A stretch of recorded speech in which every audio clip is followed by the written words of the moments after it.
Welcome back to Gil's Arena, presented by Underdog Fantasy. Whoa, whoa! Tuesday. Got the crew here. Everybody good? What's cracking? It's a little somber right now. Thinking about this Lakers coaching search? I know I feel the same way. Who coming? Who we gonna get, Rob? Who we gonna get? Why did Dan Hurley want us? Oh, man, but this is Gil's Arena, presented by Underdog Fantasy. As always, we got the legend Gilbert Arenas here with us. What up? Ooh. Okay, we got the studio audience back. We got Mr. B, Brandon Jennings, back in the arena. And we got Cemetery Larry, Rashad McCants, in the building. Not Cemetery Larry anymore? No, not today. You took it there? Not today. Man of peace and love and prosperity. No, I'm the honorable, righteous Rashad. The honorable, righteous Rashad. Thanks to Nick Young. Man, all this brother knowledge shit. My boy, that's my boy. That's my boy. Brother knowledge. Nick Young is my new best friend. Nick Young is the greatest of all time. He's the greatest of all time. Shout out to the corner nigga, man. Corner boy. That's my man. The high five. Shake and bake, bro. The corner boys. Oh man, that's my man. The corner boys are in the building. Stay together. Everything is righteous today, so don't expect nothing crazy. It's righteous. All righteous? All righteousness.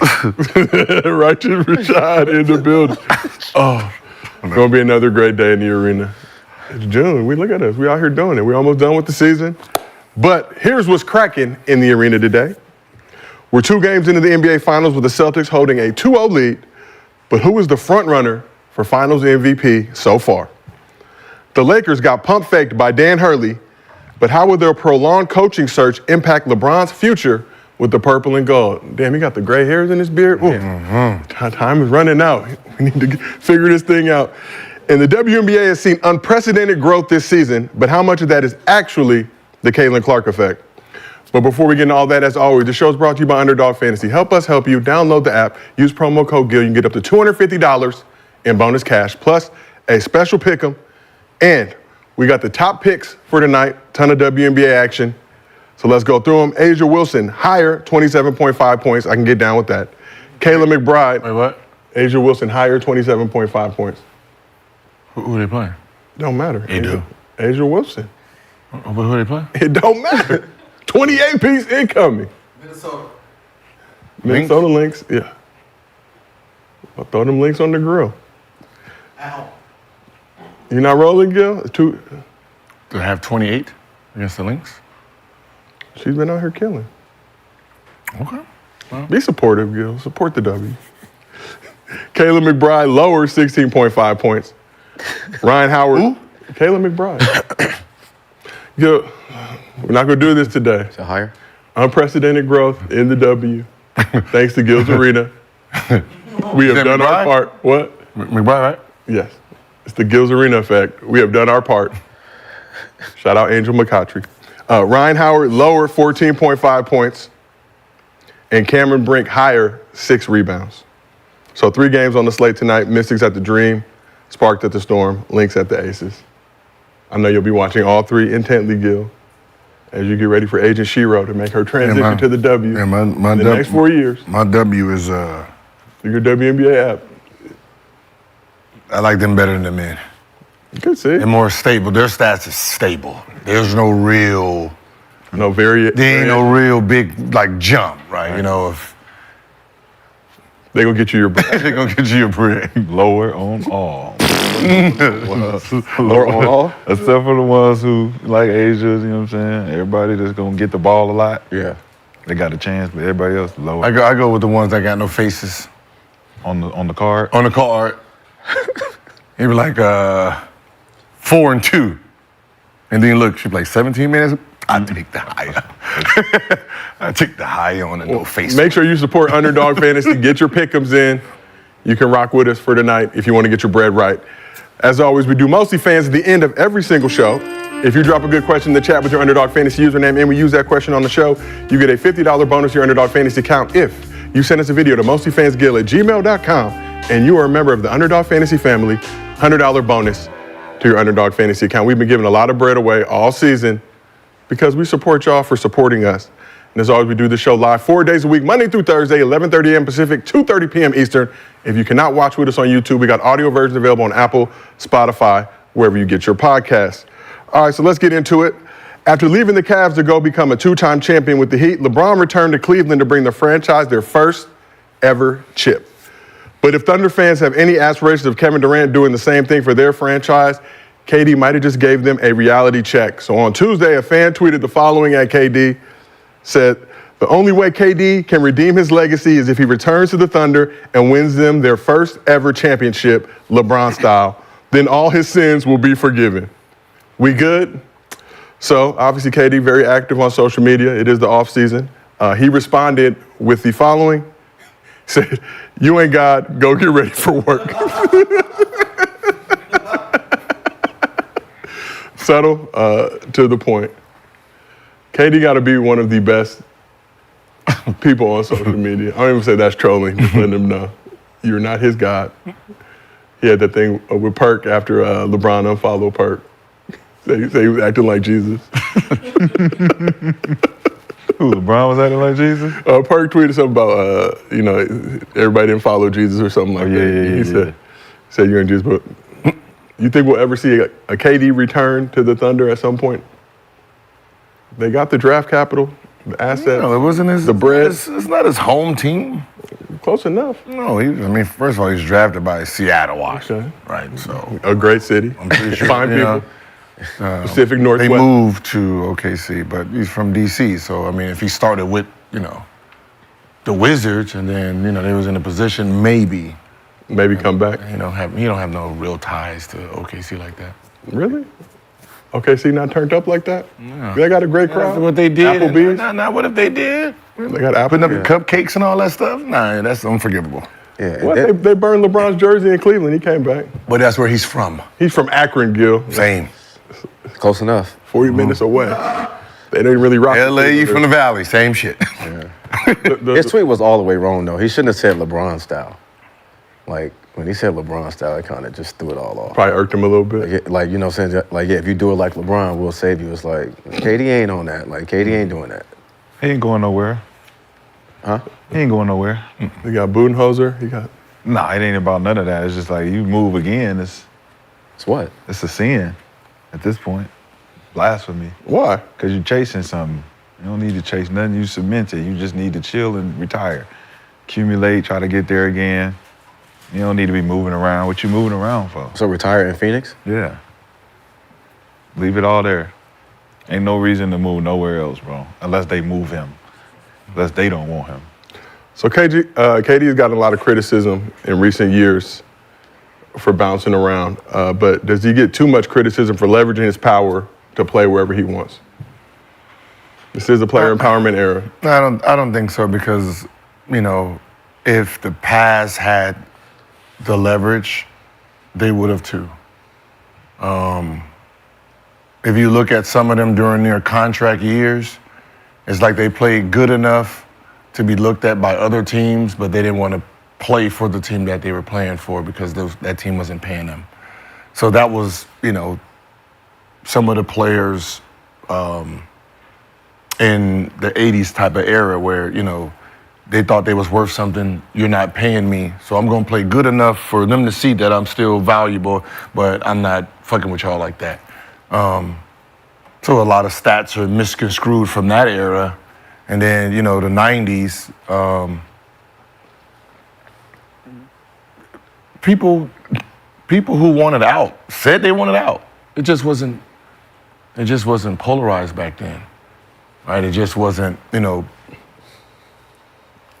the way contracts are built now is for a reason, right? They didn't want you to leave your team, so they put a big penalty on it, right? You got 4 years here, 3 years somewhere else, and there's this big gap of money. So if you were gonna leave and go to another city, you got penalized really heavy.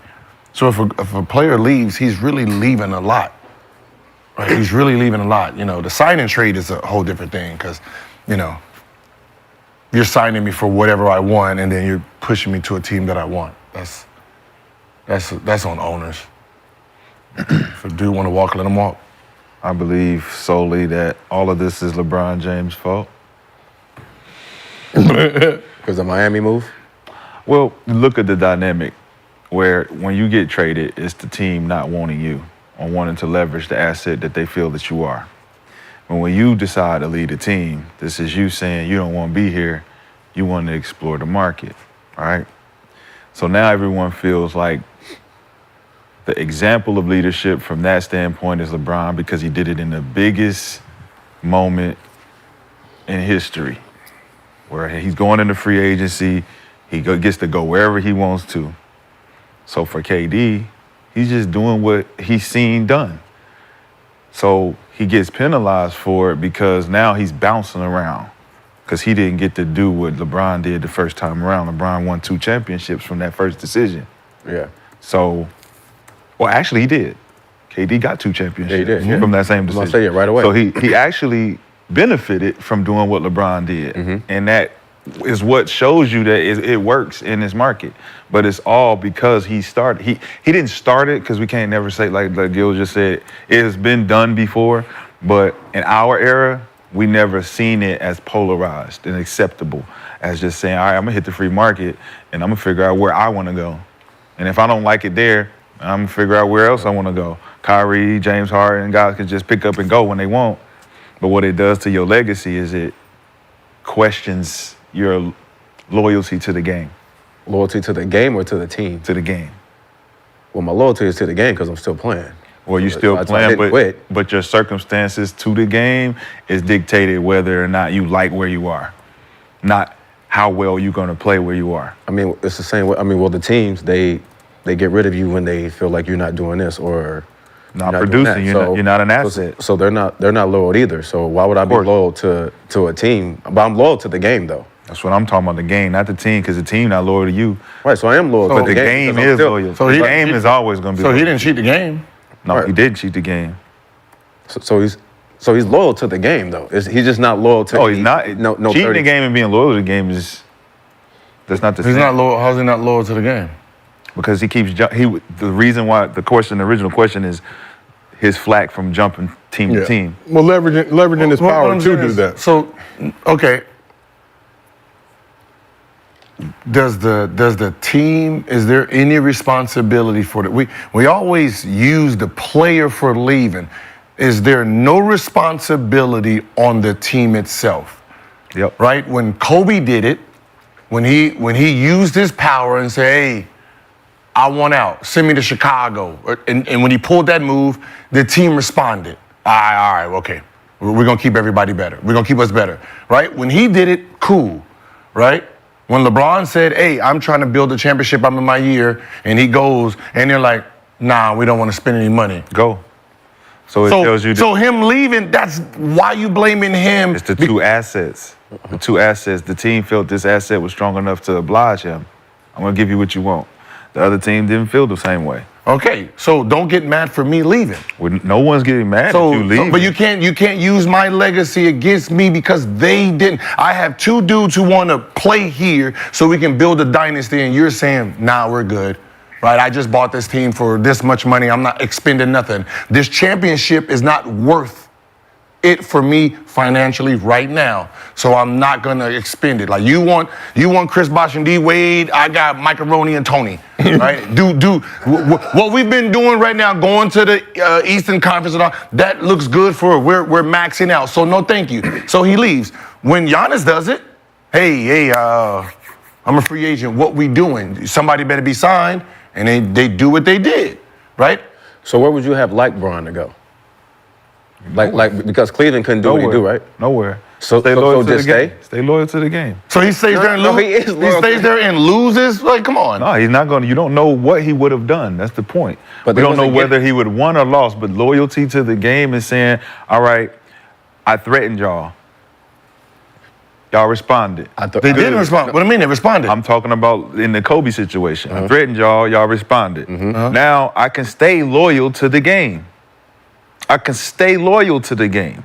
I don't have to cheat the game by copping out. I stay loyal to the game. And if we understand what the game is and the loyalty to the game is, I'm going to fight this shit until I get this shit. Even if I'm dealt a bad hand, even if I don't got the players that's going to accompany me to help me win this and that, I'm still going to stay down. Reggie Miller, stay down. So you think if Magic Johnson didn't have that Laker team, you think he would have stayed loyal to the Lakers? Who? I don't know him. All I know is the people who have done and stayed loyal, regardless if they won or not, Are not even. they never cheated the game. And none of them in the top 10. No one thinks They about don't them need to not. be that. They don't need to be none of that. But being loyal to the game is, are you going to bounce around and chase legacy? So wherever you get picked in the NBA, that's where you should stay, and that means you're loyal to the game. Unless the team doesn't need your assets. And then you can, then I can move, and then if I get in a better position. Now you stay loyal to the game where you at. If the team move you because they don't need you. Right, but what if I move and then I start winning, and then y'all say, oh, well, he made this move, so now my legacy That's a different conversation now. You're saying, look, okay, so the business part. How are you holding so much power on the player himself when the person who pays the check and really makes the decision is business for them? They're not loyal to the game, they're loyal to their pockets. So how can I be loyal to the game itself if you're not loyal to it, the person who writes the checks? Because you're paying me to play. And I'm playing. And all I need to do is go out there and prepare for the game I'm doing that. Professional. And I'm saying, hey, I want to win a championship. I was trained to win. And he's like, well, I don't give a fuck about you winning. You're selling seats, you by yourself, I'm making money. That's it. That's a part of business where you control your controllables. Okay. You only control what you can control. Exactly. And if you can't control what the organization doing on the business side, you can control coming in every single day, staying loyal to the game. You said it, control the controllables. I can control when I'm a free agent to go where I see fit for my legacy. Mm-hmm. So now you're mad that they're controlling the controllable. No, I'm not. Because I can't control who you're going to buy. I can't make you spend your money. But if you don't want to spend, I can control my next destiny. And that's what these players are doing. Well, if their destiny is just chasing legacy and running from team to team, then let them do that. But from my perspective, that's not you being loyal to the game. When we say cheat the game will cheat you, I think we all know what that means when you cheat the game. But business-wise, you can't control what they do up there. You can only control what you do down here. So down here, if I'm going to prepare like a professional and show up every game and do what I need to do, and we still don't win, and it's because the business is bad, they're going to have to either see me as an asset or liability to get rid of me. But I'm going to do what I need to do to take my team over the top, regardless of the pieces that I have. So you respect Reggie Miller's legacy over LeBron's?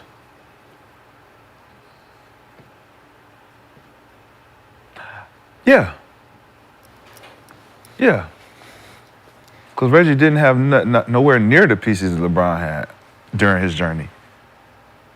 And I think that if Reggie would have had those pieces, his legacy would have... During his journey before LeBron left, you're saying LeBron's journey. LeBron's before he left. Before he left. So that means before he went to Miami, you're saying the teams LeBron had, you're saying those LeBron teams was better than Reggie Miller's teams? I didn't say nothing like that. That's You what just you made said. that up. You just said that. You said He asked me the question. I didn't You say said it, yes. I answered it. He said, do I respect No, you Reggie said Miller's legacy over LeBron James. over LeBron? And then he said Reggie did it with less talent than LeBron. Didn't he say something like that? No. No, he said he just respected the way he did it. Like, No, he just made an But did you say example. Reggie had less pieces than Yes, LeBron? less people. Yeah, I know he said something like that. Oh, yeah. He had less people. It had nothing to do with the time frame. And when all of LeBron's 20 years, he's had a lot of different pieces to help him win. But yeah, because he got 4 rings. I'm talking about Reggie's legacy as a whole with LeBron's before he leaves. We're talking about leaving. But you just made that up. We didn't even talking about leaving. We're just talking about the whole entirety of Reggie Miller's journey. He didn't have pieces that he could use to win a championship, but he wrote it out. So what you're saying, players should be loyal to whatever team picks them. No, loyal to the game. But What does that mean? But what is that? Yeah. It means that the game is going to allow you to do what is necessary to put your team in position to win, regardless of what hand you're dealt. So what if they don't? Then I have to move on, right? It's a part of the game. Right, but I'm still staying loyal to the game. Are you? Yeah, because I have to keep going. Like, I'm not stopping. Like, I'm not finna stop and being stuck. Like, I have to keep going. Like, I have to move on. So is it about the reasons why you want to leave? Because they don't want to get better, or they don't want to do the things to help us win. So when you start chasing and you still don't win, then what's that saying? But a lot of people not chasing and Just losing. asking a question. I mean- so if you keep moving and you still don't win, what is it that you're doing? Are you cheating the game? Are you chasing chips? What are you doing? I'm trying to get myself in a better position. I'm just trying to kick knowledge. That's to it. niggas, man. I'm just trying to get in a better position. That's all. Rashad, you went on a spiritual journey the trying past to few kick days. knowledge. But I don't Okay. think. man. But I don't think you're unloyal to the game though because of that. 'Cause like, of what? Like being unloyal is like quitting or just like that's like Not that's preparing, That's not preparing, using like not your taking talent. It, like What's serious. quitting? Quitting is just like I'm done. Like I'm done. Taking I don't my want to hoop. talents to South Beach? No. Quitting is I don't want to play. That's the game of basketball. relocating. I'm not preparing. That's relocating. Relocating? I'm not preparing. I'm not taking my talents. So we're gonna win 5, 6, 7 chips down here, and then They got other teams that's winning. Wishful leave thinking. on the loss. Leave on. And then return. Everybody got hurt. I Then think return I went back. Leave on the I loss. went back home Return to the back to team that Cleveland. drafted me. And then you win, right? And then you leave on another loss. So someone who goes to the gym Then you leave on another loss. Wait. so someone who goes to a gym. I know that's not quitting, but I'm just saying, what is it if it's not quitting? It's I'm relocating. just moving around. Are you just moving around? It's- Moving around. That's yeah. all. I'm just moving around. Just asking questions, bro. The international movement. He's making a statement. I'm just asking questions, man. Like, what is He's it saying he's called? cheating the game, but he's here 20 years in, putting the same effort he did as a rookie, coming to the gym at 1 o'clock. So you don't respect that work ethic, but you respect someone who wins championships that half-assed it, right? Because they was on great teams. I'm trying to figure out which one is loyal to the game itself. The game itself, preparation, film work, like training, study, and taking care of your body. Isn't that what loyalty to the game is? I'm pretty sure everybody got their own definitions of it. But me personally, when you loyal to the game, there ain't gonna be no quit. There ain't gonna be no change. It's gonna be, man, we're gonna figure this shit out. We're gonna figure this shit out, because this is my shit. And I'm not leaving my shit to go join somebody else's shit, because I can't get it done. Or they No. can't get it done. Or They can't get it done. Because we got there. He got there with them, right? They can't In get the it finals, done. right with the Spurs, right? They got swept. Of course, they ran against him. So I got us. So can you help me? Yeah, for sure. Is it we or is it we or is it me? I mean, listen, man, you It's can go you. we. Is it we or is it me? I mean, listen, we can go we, but at that time, it was I'm him. asking It you. was I'm him. asking simple questions. It was him. Is it me or is it we? It was him. It's we. Okay. So if it's It's not we, then you can move around. Okay, well. So you're telling me to. He reminds me of, you remember Smokey? When his mother gave him $1 and he said, "This ain't enough, make it enough." So, right? Sometimes you gotta I'm make giving that you dollar I'm enough. giving you $1 to say, make it enough. How long can he try to make it enough before he say, "Yo, can I get an actual enough to do this?" So you're giving me nothing and then getting mad that I leave because you don't want to give me nothing. This man over here said, "Hey, we're gonna give you something to win a championship." Okay, cool. Because dudes right here ain't give me no nothing. You know why Smokey Mama gave him $1 and told him make it enough? Why? Because he got some money in his pocket to make it enough. She know he's selling dope. I know you can make it enough, nigga. Make it enough. Or So you want me to be the smoking all player, Big Warren's the product. GM, No. the owner, I just want everything? you to make it enough. How? My job is to play Because basketball. I gave you $1. My job is to play basketball. How much is it gonna cost? $5? So you want me to? I know you got $5. Who coming to Cleveland at that time? Nobody. Who's coming to Cleveland at that time? Nobody. Everybody said no. Nobody was going to Everybody. Bro, nobody Everybody was said going to no. Cleveland, dog. Bosh said no. Nobody was going to Wade Cleveland. said no. Come We on. don't need them two niggas if I'm LeBron James. I don't need Wade and Bosh coming here. Who else do I need Get something? somebody else. There's about 200 other motherfuckers that you can choose Michael Jordan from. needed Scottie Pippen to win. No, it ain't even about that. They needed LeBron James. It ain't even about that. That was the biggest free agency going on. The teams that were dominant then was them in Orlando, right? That's when Orlando had a young Dwight. They had Lewis. They had, I think Vince was still there, right? Or was that Turk's first? Or was Turk? Turkaloo and him. Yeah. So that team was brewing over there. I think did they just go to the championship or? Yeah, they had lost. Yeah. So you got that team there, right? Building. Then you got New York with all the money. All the free agents was up, all of them. None wanted to come to Cleveland, but everybody else is building. So if he did not have anybody come with him, he would have been solo moving forward because Bosh and Wade was already together. So now him by himself. So Bosh was already going to Miami. With the Boston crew, obviously. Yeah, with the Boston crew already there, with all those free agents. You don't know if Boozer would have added with him. You don't know what was going on that. So if he wouldn't have done anything then, he probably couldn't have won a championship for another 4 or 5 years because everybody was still young enough, right? New York was building. You had Orlando was in perfect spot. Then you still had Boston. Shit, then you still fucking Lakers was coming. Who was going? He had the team up. Who was going to? Nobody was going to rolling, bro. But nobody was going to fucking Cleveland. rolling. Out of all that shit he just said, LeBron still made it to the fucking finals. When? He talking about the year that they lost to the Spurs in the finals.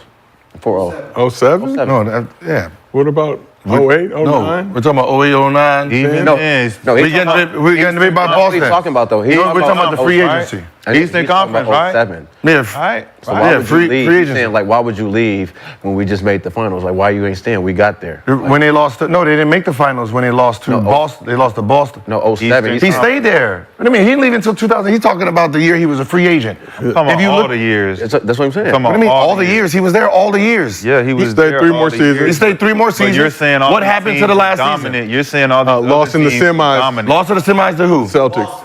He lost to the semis to Boston. Then, look at Orlando's team that year. That didn't scare him. Who was that? That didn't scare him. Huh? It didn't None matter. of those teams scare him. Orlando went to the finals. None of those teams scare him because he still made it. They went to the finals, No, though. it's not about what they did. It was about what were they going to get versus everybody who was free. That was the problem. You gotta then. wait, LeBron.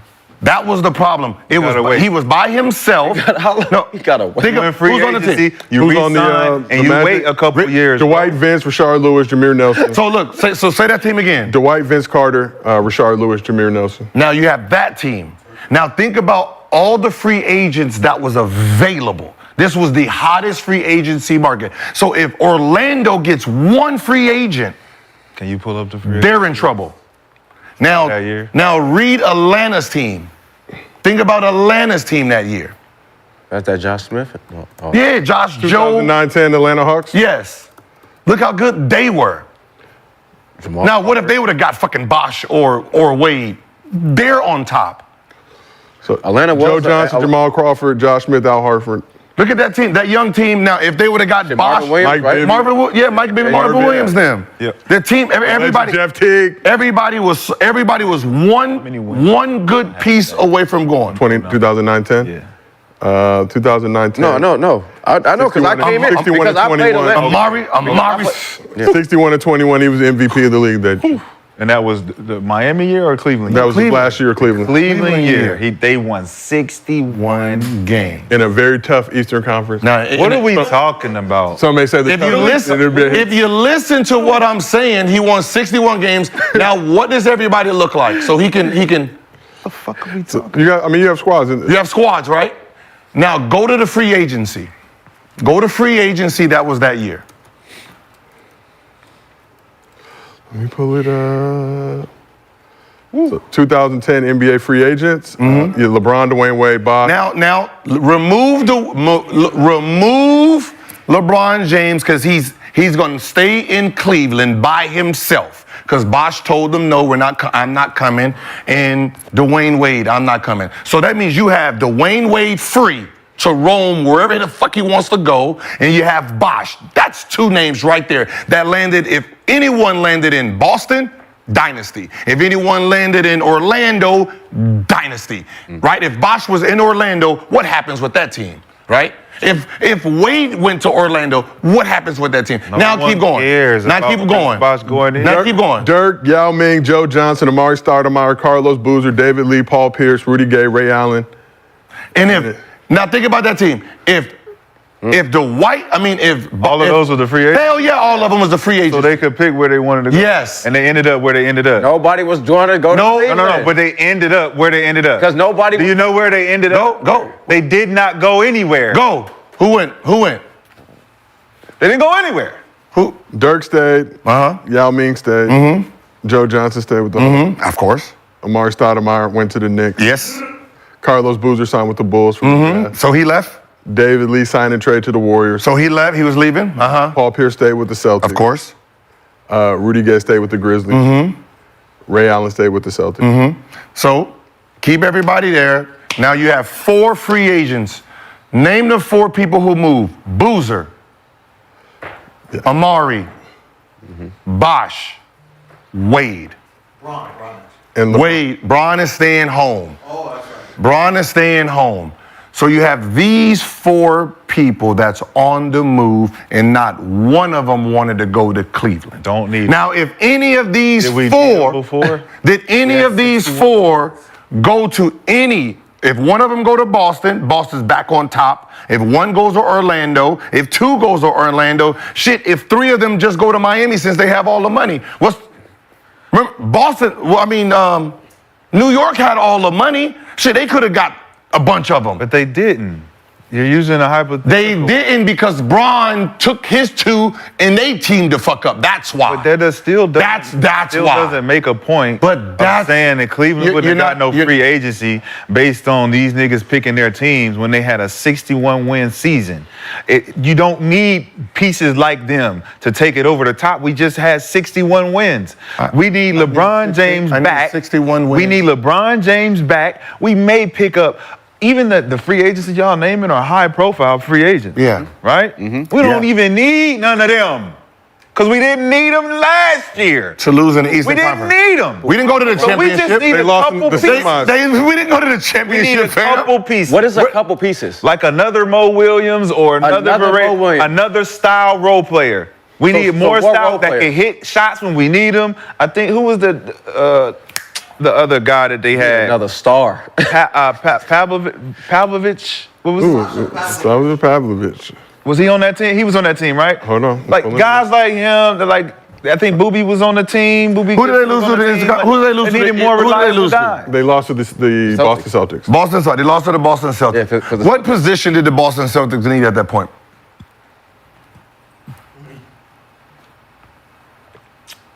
What, man? Because there were 3 top 4 men on the move, and Boozer was moving, Bosh was moving, and Amari was moving. It was already said they're moving. No matter, they're not staying at home. So that means Orlando was looking for someone, Boston was looking for someone, and New York was looking for someone. Atlanta was cool with their team, but they were young. But if they would have got, they would have got Wade, that's a different team. Right? You couldn't take no chance if you're LeBron James. Everybody's the same age as you. If Orlando would have got anybody, they struck out because LeBron took 2 big free agents with him. That's what he's not missing. Dwayne Wade was not going to go play with the fucking Orlando Magic. Who? Dwayne Wade. So where was he going to go? He wasn't staying in Miami. He wasn't staying in Miami. Why not? Because they wasn't trying to win yet. Oh my God, they just won. No, Gilbert? No, they didn't. No. 2006. It's 2009. So what? Then what the fuck fuck? you mean they not trying to win? We've already won. This is my county. This is Wade County. Bro. What do you mean he's We're going to trying to leave? win again. Why would Dwayne Wade leave Miami after being a champion? Because he's seen how reviving good- a because he's culture. seen how good they It won makes in 4 no, years. and then Because go the to Orlando. Are y'all sick? What are y'all talking about? You got big pots for Bro, it? What are y'all talking Orlando about? was good. Bro, Boston who gives was a good. fuck how good they was? How was he gonna get over there with nothing over there? Why would I leave Miami to go play for Orlando? There's nothing in Miami. It's my team. I'm going to. I want to win again, though. Who did Dwayne Wade bring down? I want to win again. Who did he bring? When? Who did he bring to Miami? When he first won it? No. Who did he bring to Miami in 2010? LeBron and Bosh. Okay. Did he move? Did he go anywhere? It's Miami though. Did he go anywhere? Did they go to another team and You team think up? Dwayne Wade? Wait, hold on. You think Dwayne Wade, Chris Bosh is coming to Cleveland? They said no. Dwayne Wade not going nowhere. Chris Bosh was the nigga that needed to find a place. And no, I'll be a historian. I'll be a historian for this dude since he already has his narrative. When Dwayne Wade, Bosh, and LeBron decided to team up, they was not playing in someone's city, so they can all be fresh. So they were planning on moving together. So they were planning on going to New York together. And what happened is, because they didn't tell anyone, Dolan made a mistake by paying Amari Stoudemire. They didn't want to play with Amari Stoudemire because they had their own goddamn big three. So because New York fucked it up, they called Mickey and said, hey, Mickey, this is what we want to do. Can you make it happen? And then they had a meeting. And then made it work. If you knew what was going on then, you would have known New York dropped the ball because of Mike Miller. They offered Mike Miller all that money because they knew Mike Miller was part of the group. Miami stole him. Haslam rejected his deal once he got wind, took the pay cut, signed last to come back. They were all moving together. So you can change a narrative. We know you don't like the dude. Listen, brother. Listen, the only reason why I know, because I was in that era. That's my era. Listen, Can we pray? brother. 2009, 10, 11. Listen, my brother. That was the greatest movie ever made. That sounds good, but I remember D. Wade saying in his own podcast, after seeing Kobe win, I had to call these guys and say, we need to form a team. Yes. Yeah, because We just did said the same that. thing. Kobe formed the team too. Right. We just said that. Gasol. So D. Wade initiated, hey man, I can't sit here and watch Kobe do what he doing. Come fuck with me. Okay. Okay. Did you hear what I said? Yes. Okay. What'd I say? Come fuck with me. Where am I? I'm in Miami. No, come Okay. fuck with me. Right. Okay. We're In teaming Miami. up. Okay. They were going to. LeBron, right? Where is it gonna work? How about this? Where is it gonna work? Steve. Where is it gonna work? Steve, New It's York. gonna work down here with me because ain't nobody down here. Where were with they me. going? Y'all come down, fuck with me. Where were they originally supposed to go? Where did LeBron have his press conference? Where'd they end up? Where did he supposed to have his press conference? The press conference was at the Boys and Girls Club in Greenwich, Connecticut, Okay, right so outside of New York City. so he was in Connecticut, not Miami, right? Where was he at? Greenwich, Connecticut. And where was he supposed to? What was his original? You It was might supposed to know be that a Allen little bit Houston's house, right? Better than I would, yeah. It was supposed to be Allen Houston's He house. just wants you to agree with whatever he's saying, bro. Just agree. I'm say just it. asking. You're a say New it. Yorker, so you heard. Just I say, used to live there at that time. yeah. Okay. just say yes, bro. Hey, and who dropped the beans on that? Was that Stephen A? Did Stephen A Bean get that team up? Another New York. Stephen A. had the Miami report pretty early. Yeah. And then Chris Broussard had it after that. Okay, so New York Damn, guy. Encyclopedia Brown. I think I like it. New York. I New York. respect it. I just work here. I mean, there was a lot of New York. You stuff know to your go to shit, Miami. Steve. Where did LeBron end up going? Miami. All right. I just told you the Yeah, story. but what does that have to do? Doesn't nothing. LeBron wasn't going to get nobody to come. Nothing. Listen. Can we just I say just- that? I just Can you told just him say the that though? Oh, that's false. Because he ended up getting. they're So you saying- think those players you know why? at You know their why height of this- their career was going to go to Brown was in Cleveland? town for a wedding, though? I think he was in town for Melo's But wedding. you know if why I'm this not is mistaken. bullshit? Why? You know why this is bullshit? Why? Because when LeBron went back to Cleveland, who did he get to come to Cleveland? When he went back? Yeah. Dwayne Wade. No. Did he get- No. When he first got back, K Love, right? No, but I know what he's trying to say. Yeah, Because but he that got was- New York. Bro, I'm are we asking serious? questions, bro. I just asked. Everybody was on that You can guy. call me the D-Rose, question. IT, I'm the question. Come on, I'm the question. I just want to ask questions. Are we Honorable serious? He's Rashad saying that team? Did D Rose come? Did D Rose come out there? Man, everybody. Everybody. Isaiah Thomas. Everybody was on that damn team. Everybody was hurt. Yeah. Everybody was on that team. A lot of niggas came out there to play. A lot of old. Hey, but a lot of niggas came out there. Shaq came out there too. Yeah. Yeah. There's a lot. But y'all just said to me, nobody's coming to play with LeBron. Oh, nigga. I don't care. I don't care what. See, that's the thing. I don't care. You saying to me, nobody's coming to play with LeBron, and then they all do. They didn't. The hell did they come there and do? They didn't come there to play basketball. All right. Well, Dwayne Wade wasn't going to Cleveland at the height of his career. let's move He around. was staying at home, right? He was staying at home, right? He wasn't. Right. I just told you the story. Okay. Let's move around. So speaking of playing basketball, Warriors season may have ended prematurely, but basketball never stops for Steph Curry.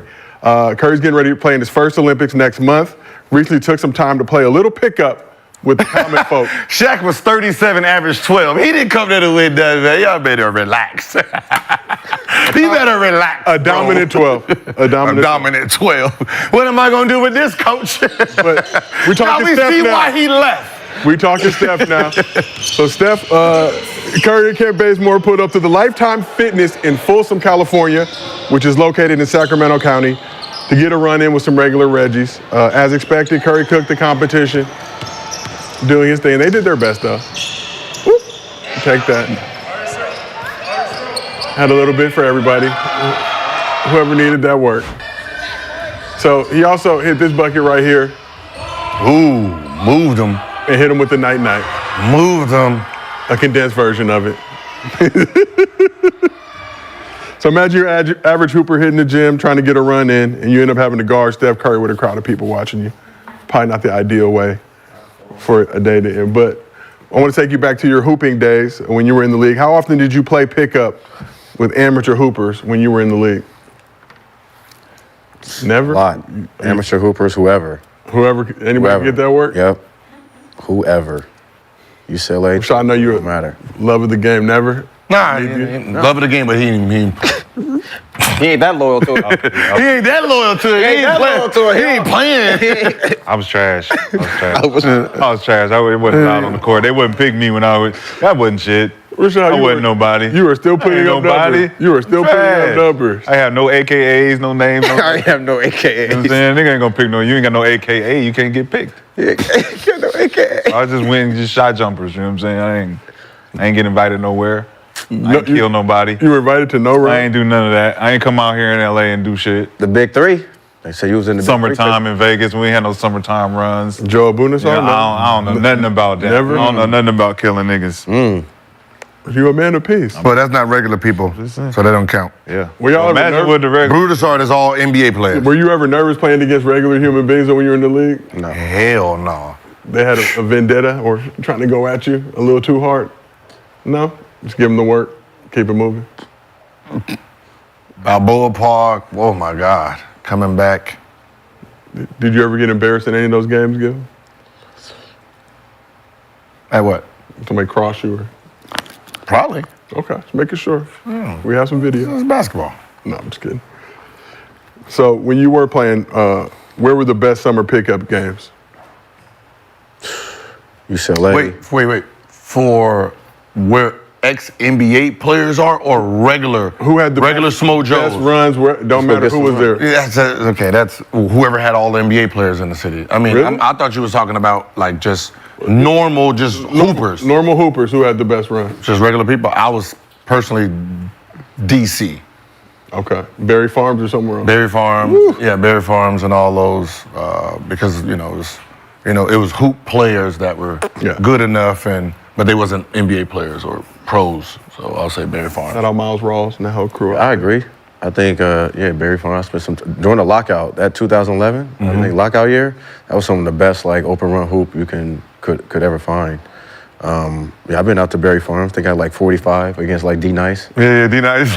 Young D Nice. Yeah. Brandon, you were all over during that lockout. Yeah. Man, it's great. Like there's like people that just But it was regular nice, dudes though. that just gave you just work. But I must say, it was some good bump though. You go out there, then you go. We was in Georgetown, hooping in that gym. Remember they had that run up in there. So all through DC and Baltimore. Rashad, you're basketball legend. I definitely gotta say hacks out here. Okay. I like hooping in LA. Yeah. Is that still around? Wait, the Hacks in Gardena? When it was over there? In Gardena? No, it's down by the airport. Yeah. I mean, what? Gardena, El Segundo? Yeah, It used to El be one Segundo, spot, then I thought El they moved. Segundo. It was- Yeah, that one. Yeah, Gardena. The That's where airplane all the LA hoopers. Yeah, that's my hood. Yeah, I know. Yeah, that was easy. She never went there. That was. It was up the street was from my. never there. He's an asshole. First of all, it's up the You was never down. I was definitely in You there. was never It's down up the there. street from my hood. It's up the street from my You park. was never down there. I was in there. You was never down First of all, they have highlights of me in there Shout out, cooking. shout out. They got highlights of me Shout out to cooking. Pooh Jetter. Pooh Jetter, My yeah, nigga Bobby Brown. that crew. All them. Oh, yeah, Ron that's that Artest. crew. That should have been James Dang. Harden, DeRozan, all them niggas just be down there. The young ones, though. I was like high school, college. Damn, Did y'all bro. ever play Real Run? What is he talking about? You wasn't there. Oh, must have been that Oak Hill And cooking 360. for real with the real. This was 2011.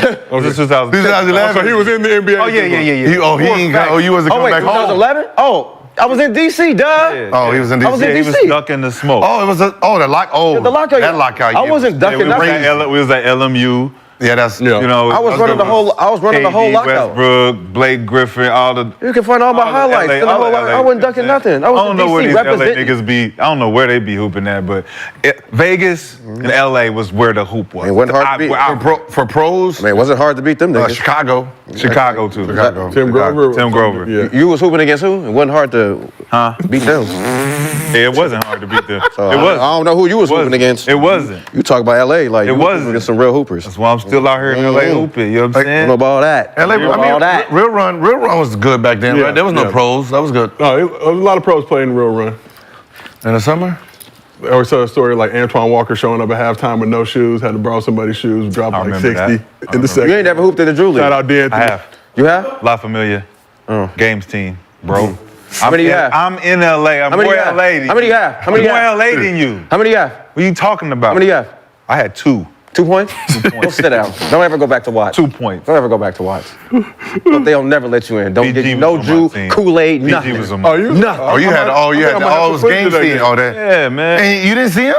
Frank Nitty was on our team, my nigga. Where the hell were you at? Because I he was wasn't hooping. there. Bro, What I do you wa- mean he's never there? Gil. What do you mean? Gil. He's stay in the valley. Gil. He's never in LA. First of all, I just moved to the my Valley. nigga tucking the car. Hey, you gonna pull up? Yeah, I play the big man. I play big man with y'all. You know what I'm saying? Nitty and them out there getting buckets. Have my Casper own was there. team. Hey, Cap, man. Was T. Mills the coach? Who was your coach?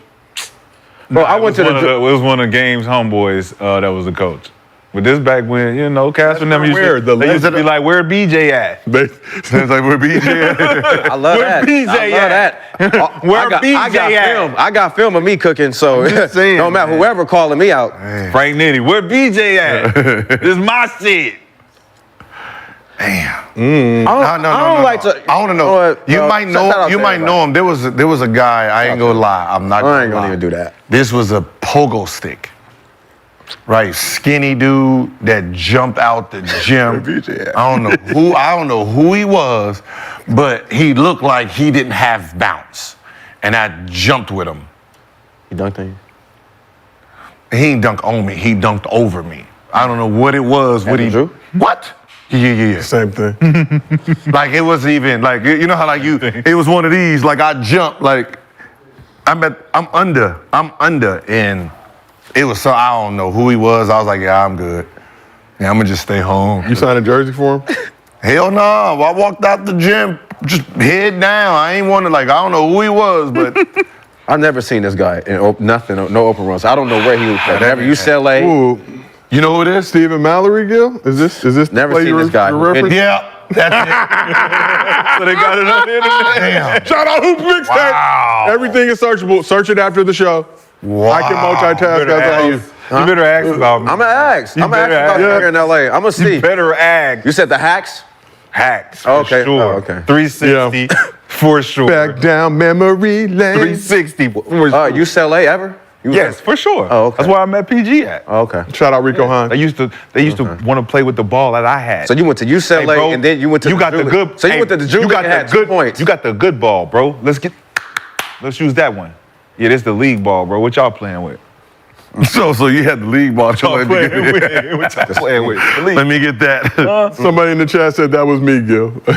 Shout out. Ali, that was hot. Let's keep it moving and shaking. So game 3 of the NBA Finals isn't until Wednesday, but we got our resident Celtics fan, the Honorable. Now everybody over there. Now everybody over here Googling.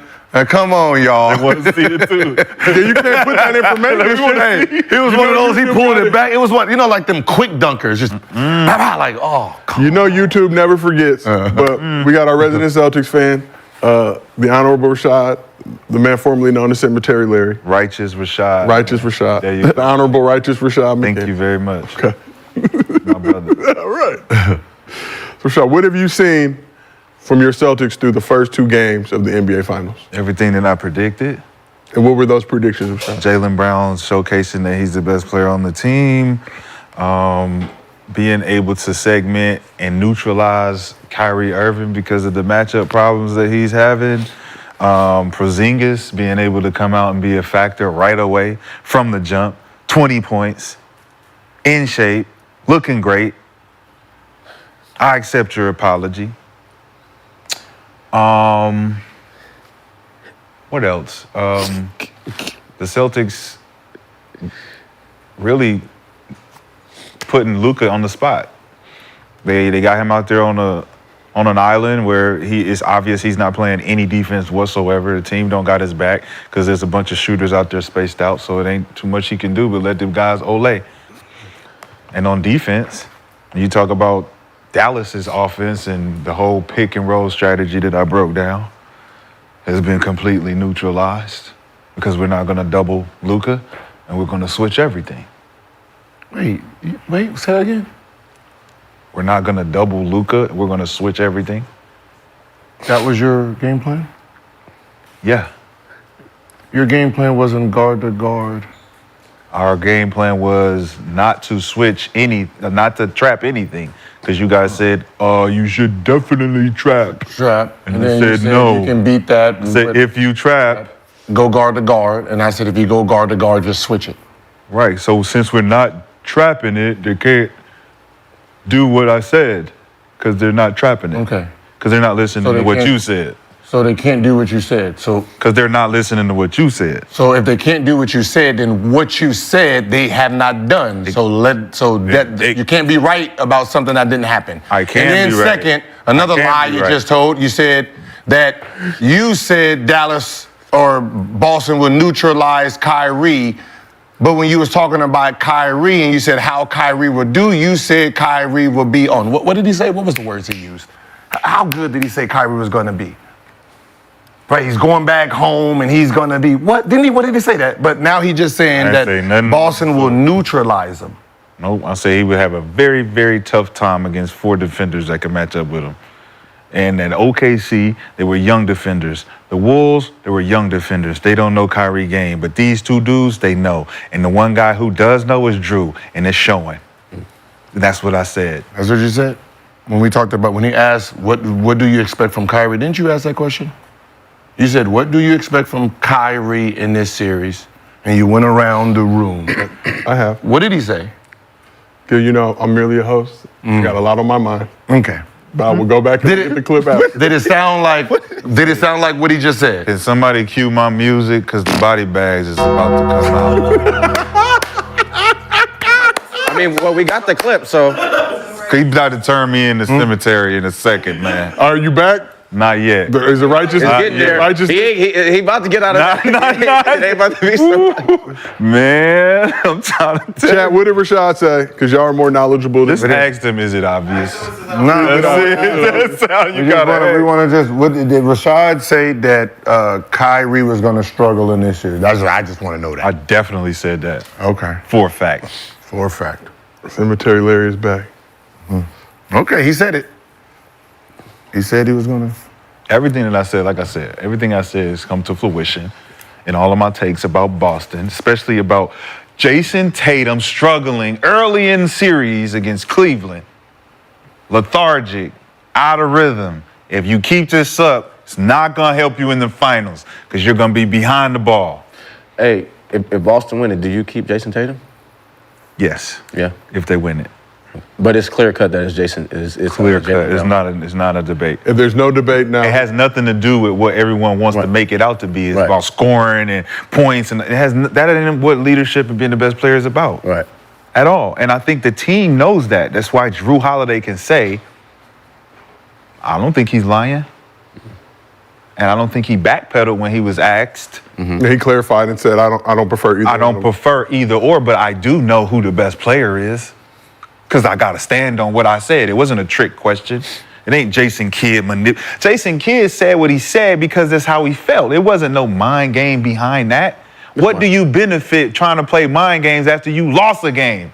I mean, that's what you do. You play mind games. No, you don't. Yes, you you go do. back to the drawing No, you board. play nigga. mind games. You try to figure out how to get your team You playing just ready. like, just You like know, the Lakers. Why just would like you they play playing games? mind Why would you play games with the other team to wake another nigga up so he can beat y'all down even more? That doesn't even make sense. gotta play Let me mind wake Jason Tatum up some more so we can lose by 50 this time.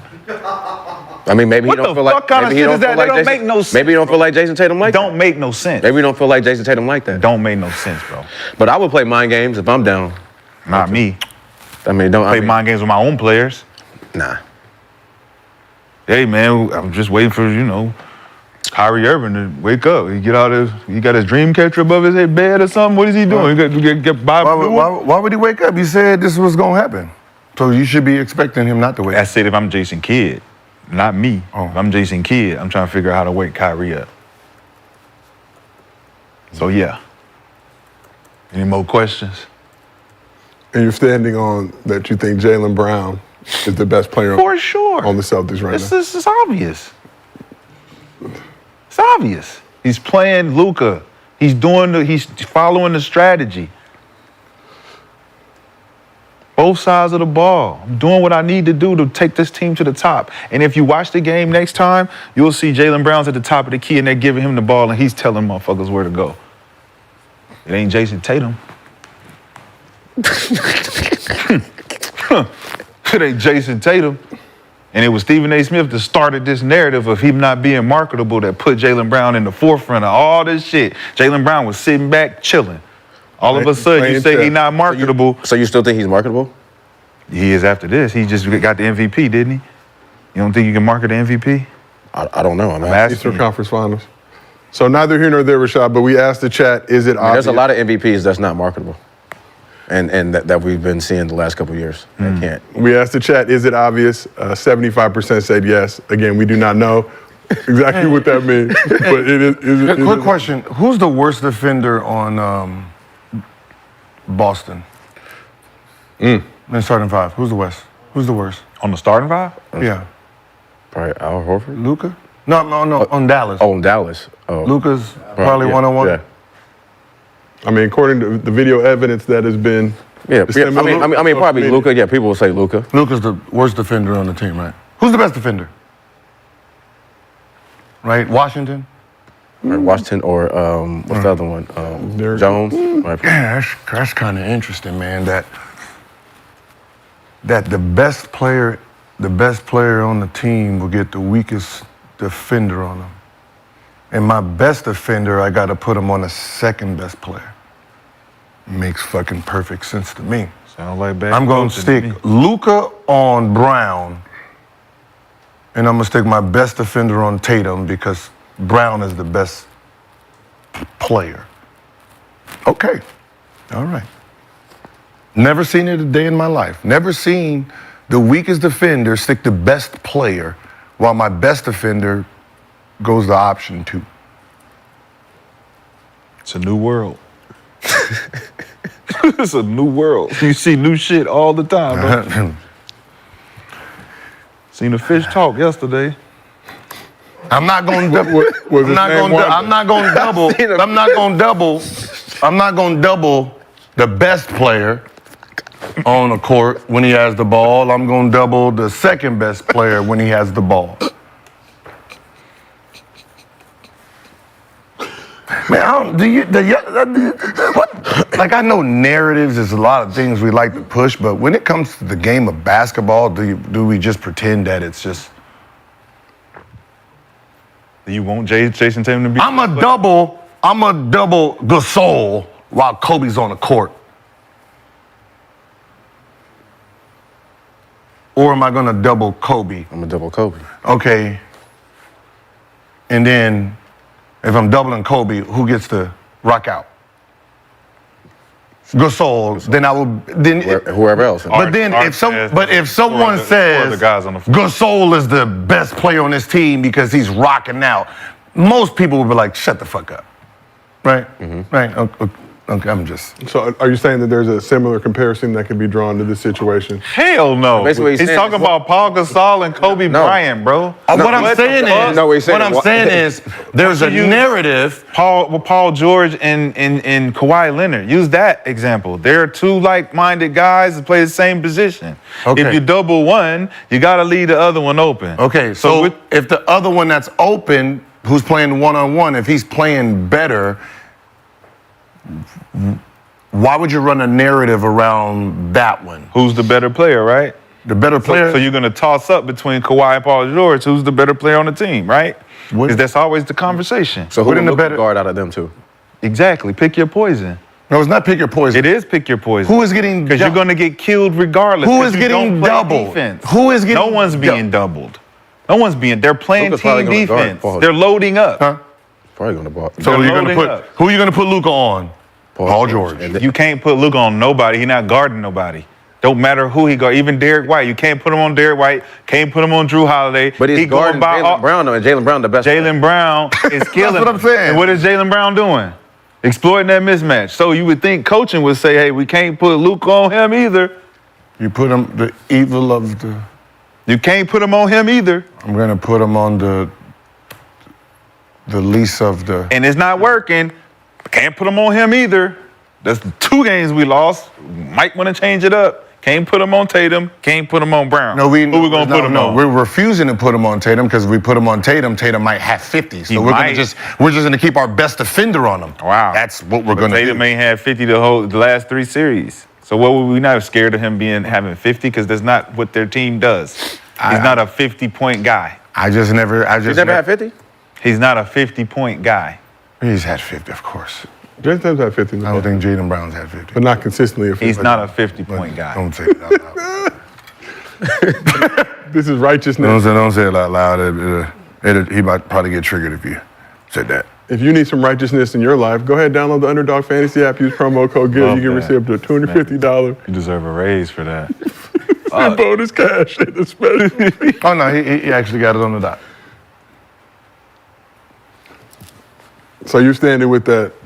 Gil, you're saying that regardless of what's happened so far in these first 2 games of the final, Tatum is still the Celtics. I'm saying, if I have a game, I can only watch a game plan, and I can only look at the game every single play, and you look at how the defense is playing. So if we do not know any player, right? If we don't know any player that's on this team, and we watch a game, the person who is being doubled the most, right? Whoever the defense is scared of, if there's a boxing one out there, we can see who is the defense afraid of. So that means that player has to be the scariest player on the court. So if Jaylen Brown is our best defender, who is he guarding? Who is Boston's best defender guarding? The best, Dallas' best player, The best player on other teams. which is Luka. Okay. Jaylen Brown is not the best defender. Jaylen Brown not the best defender on the No, Celtics. he's the best player. He's the all encompassing. Drew Holiday is the best defender. Okay. Drew Holiday is not guarding Luka. You know why? Because the best player said, I want to guard Luka. So the best defender is going to play. I wanna Google He that. watches the game. I wanna Google You will that. see Drew Holiday runs to the roam. He runs to the roamer's position because he's the best defender and he wants to be the Mike back of the defense, the anchor. So Jaylen, you're going to take the assignment and I'm going to always be in help for you. Yeah. Because I'm guarding who? Jones. Or if I'm guarding Kai, I'm not the mic back no more. Derek, you take the mic because you're another good defender. Yeah. We have good enough defenders that we can mitigate playing this triangle defense against these 2 guys. So when you talk about the Dallas Mavericks and you talk about how they play, they don't double anybody. They're trying to load up. Who, Dallas No one's being doubled. Dallas Mavericks? It looked like a double. They don't look- Every time someone gets the ball, everybody got to load up. Especially when you talk about you were just coaching. talking about Boston's defense. How did it just eventually change to Dallas's defense? Because I'm making a point. When I make a point, I got to shift everything that I'm talking about. You were just talking about Drew Holiday netting up everything, and that's why Boston can't score. Yeah, but I'm going to my point now about why Dallas plays the way they play against Jason Tatum and Jaylen Brown. Because as a coach, you want to be able to say, hey, when Jason Tatum gets the ball, we're going to load up. Loading up elbows and boxes. When Jaylen Brown gets the ball, we're going to play one-on-one. We're loading up we're gonna elbows play one-on-one. and boxes. We're going to play one-on-one. When Derek White gets the ball, you're man up. When Drew Holiday gets the ball, you're man up. When these two guys get the ball, we're elbows and boxes. That's how the game is being played. If you watch it, you'll see it. I've watched it. Me too. And I know everyone knows I watch it because I'm live watching it going play-by-play. Me too. No, you're not. No, I'm not. You're live? Oh Let me show me the live. Oh my gosh. Show me the live. What is it? Show me the live. Where's the live at? Yeah, you don't subscribe to Rashad? No, Rashad. He doesn't. He went live? He doesn't. I'm subscribed to his He doesn't. Move He's telling around. me what I don't do. Move around. Yeah, move around. Let me see the live. Wasn't no move around either. Okay, so what's the live? That's a great podcast. No, I'm just saying, what is the live? Drop Monday. Yeah, what is the live? What is the live you went live on so we can see it? Oh, so it's just words. Can we cue that music? See, mine is facts. Mine is facts. Watch the game going play by play, and I'm calling it out as we see it play by play. So your narrative, what you're saying, is actually wrong because we're watching it in real time. But you would know as a hooper watching in real time that they are not doubling anybody. No, they're loading up on Jason Tatum. Why would you say they're doubling? They're playing one-on-one with Brown by yourself, Luka. Keep in front of him. What's happening? Keep in front of him. Is he keeping him in front of him? Nah. Oh my gosh. Now it's in. You said you watching the game. This man act like the nigga taking 30 shots. Is he keeping him in front of him? He got Luka on him, still can only get 15 shots up. But he's running the offense. Like, listen to what he's saying. The ball's going through Brown, who has Luka on him, but he only getting up 15 shots. Did you get tagged? Did you get tagged in that video? Make it make sense. All of Luka's defensive clips. Make it tagged in that, right? I've seen that. I think we've all seen that, right? So it's like Luka getting beat every single time against every single Boston Celtics player, including Jaylen Brown. So if Jaylen Brown is his matchup, and you were watching the game, you would clearly know that he's not staying in front of Jaylen Brown. And he gets to the rim whenever he wants to. And whenever the defense collapses and breaks down, they kick for open shots. This is why the Boston Celtics are good, because they can get into the paint and kick and hit shots. Brandon, do you agree with that? I seen one dude take 22 shots, and I seen the dude who has the weakest defender on him that he can take anytime he wants, only gets 15. Because he's make it make sense. He's playing both sides of the ball. So we don't have to take 22 shots to feel like the best player. We don't have to take 25 shots to feel like the best player. Because he's tired. Because how many shots did Drew Holiday take? I think he led the team in scoring. Yeah, but if Jaylen Brown sees Luka on him, I mean, come on, that's. If I'm playing team basketball, I don't have to shoot. Saying like we'll lose. Drew Holiday took 4 shots. You know what's so funny? But that's the craziest thing that he doesn't want to acknowledge. What's that? We'll lose. We'll rather lose with you trying to score 40 because we good. Listen, yeah, we rather you have Luka here. We rather you be on Jaylen Brown, but we'll lose like this. But we're not going to lose with really. Yeah, Jason Tatum. That's smart coaching. Come on, bro. Listen. What are y'all talking about? You're not even talking basketball. You're I'm just trying to win the argument. If we gotta go out, listen here. Let this here. Huh? He'll do it.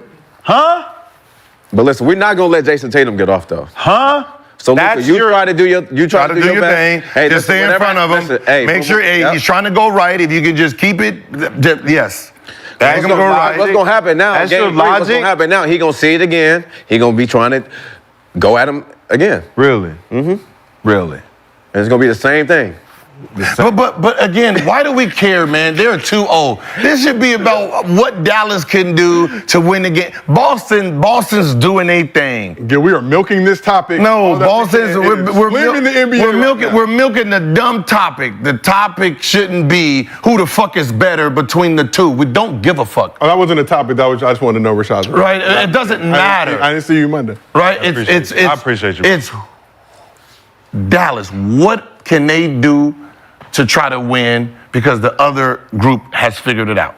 That's what this narrative is. So we do have some Celtics news for you, Gil, that was just reported recently. Kristaps Porzingis suffered a left leg injury in Game 2 that is unrelated to his prior right calf injury. So today the Celtics announced that Porzingis, and I'm gonna try and read all this shit. I ain't no Dr. Doogie Howser, none of that shit, but suffered a torn medial retinaculum, allowing dislocation of the posterior tibialis tendon. Very nice. I don't know what somebody go on WebMD. Balls on the top of his. That's all them niggas had to say in the press release. He got a left leg injury. foot, leg, fucking toe, whatever. Leaving his status for Game 3 in jeopardy. So here's Joe Mazzulla today on the unicorn status. Let's take a listen. Yeah, man, he's doing anything and everything he can to be ready for the game tomorrow.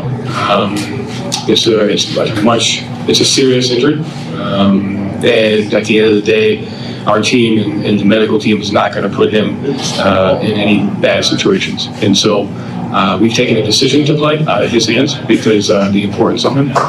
And so he's going to do everything he can to play, and we're going to leave it up to our medical team. And that's really it. So in addition to watching The Town and plenty of game film, it seems like Joe Mazzulla is watching Gil's Arena presented by Underdog Fantasy. Whoop, whoop. Kenyon questioned his lineup, said a coach with a janky lineup wouldn't be able to win the finals. He looked like he got it a little bit tightened up, and that is why the Celtics are 2-0. But back to Porzingis. Porzingis averaged 16 points, 5 rebounds, 2.5 blocks, shooting 60% from the field.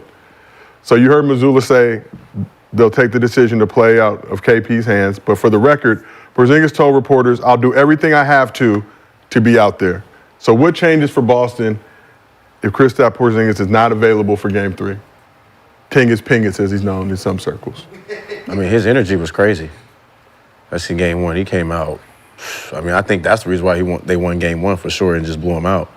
But his energy has been crazy. He's been, going, all over the place, defensive end, offense. So, I mean, it's definitely going to hurt if they lose him because with his energy. But next guy up.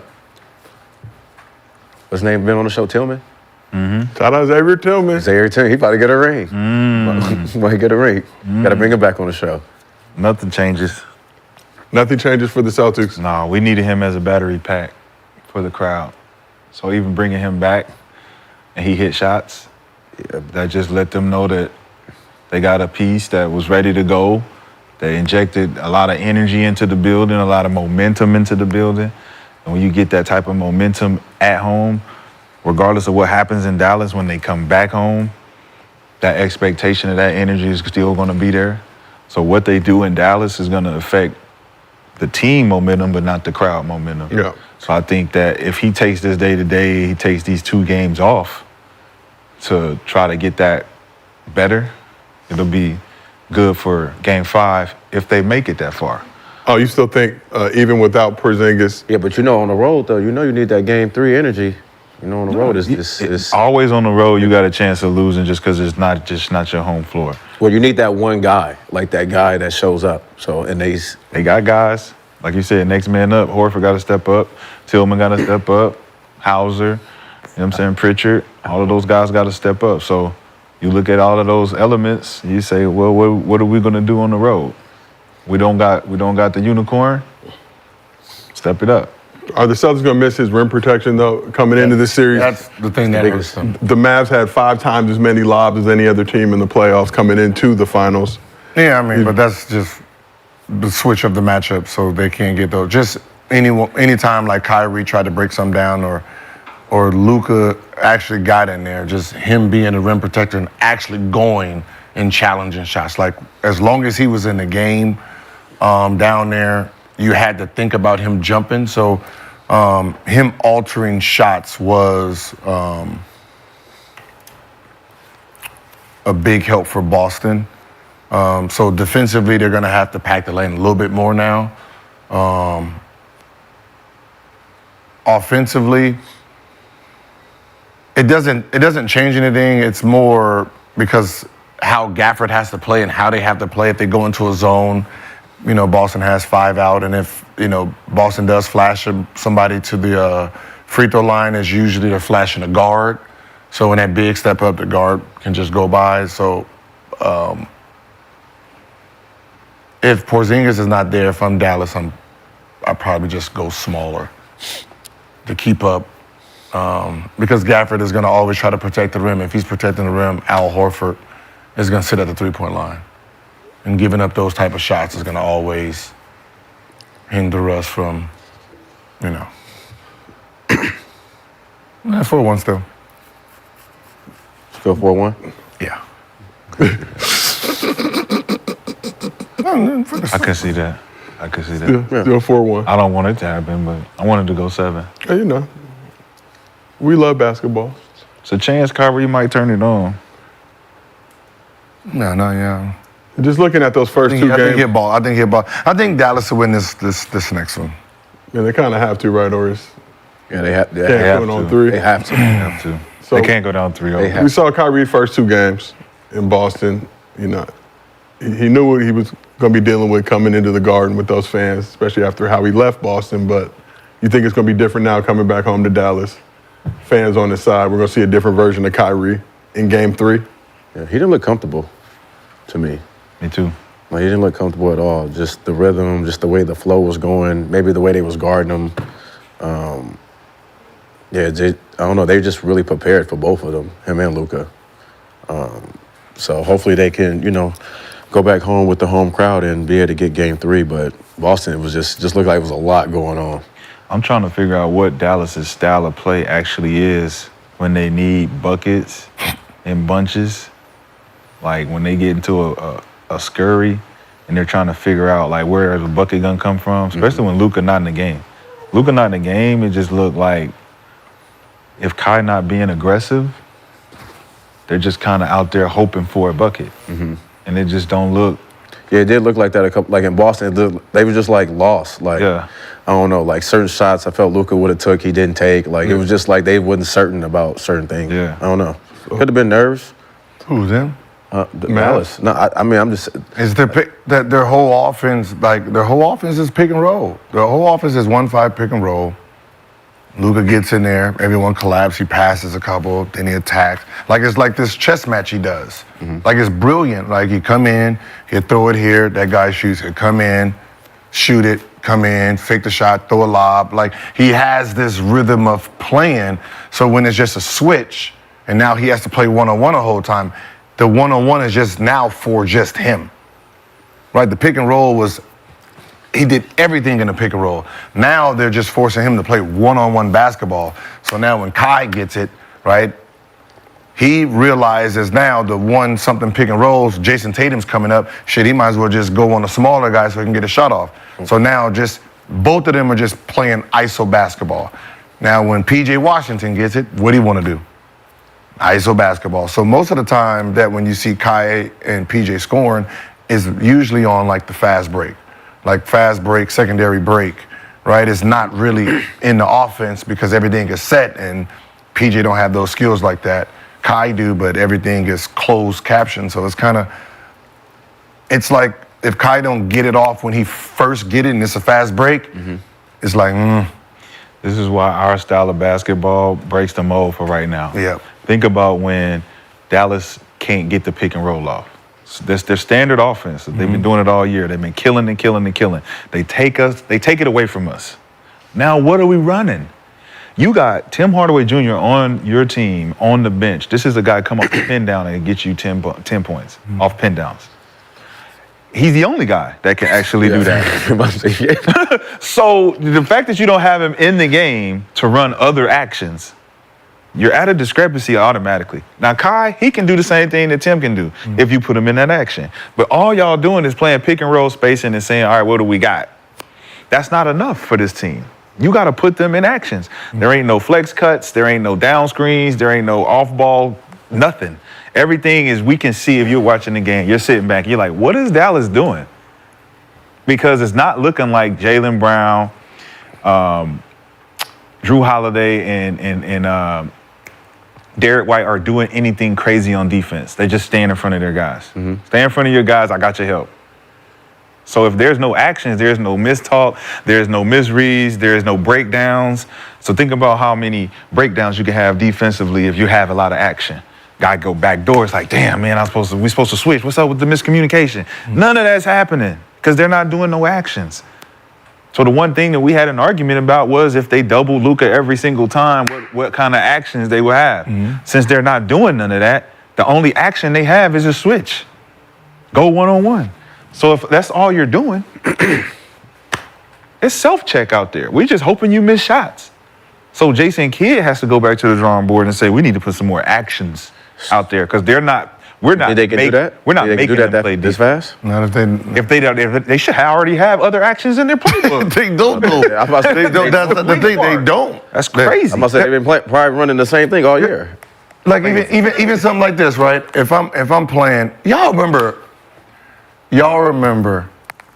thumbs down, Yeah. right? And I remember we used to do the thumbs down all the time, right? Like thumb down, that's where the bigs are at the was it the elbow? Elbows. Right, the elbows, guards are down low, and then the guards do their action, but the bigs pin down, right? Like, so the bigs pin down, then the guards come out, you try to figure out. So I'm sitting there doing something one day, and I do like a little cross, and then the guy kind of flew, and then the pin down, but the big man, right? And this is where the thought process of, right, if I'm guarding this guy right here like this, right? The big man. Yep. And then he goes to pin down. As the big man, I'm doing this. Yep. Right? Yep. I turn my back. Yep. And you're watching him Right? as a point guard. So he turns, so I used to watch the big, oh shit. I'm sorry. I used to watch the big turn his back, right?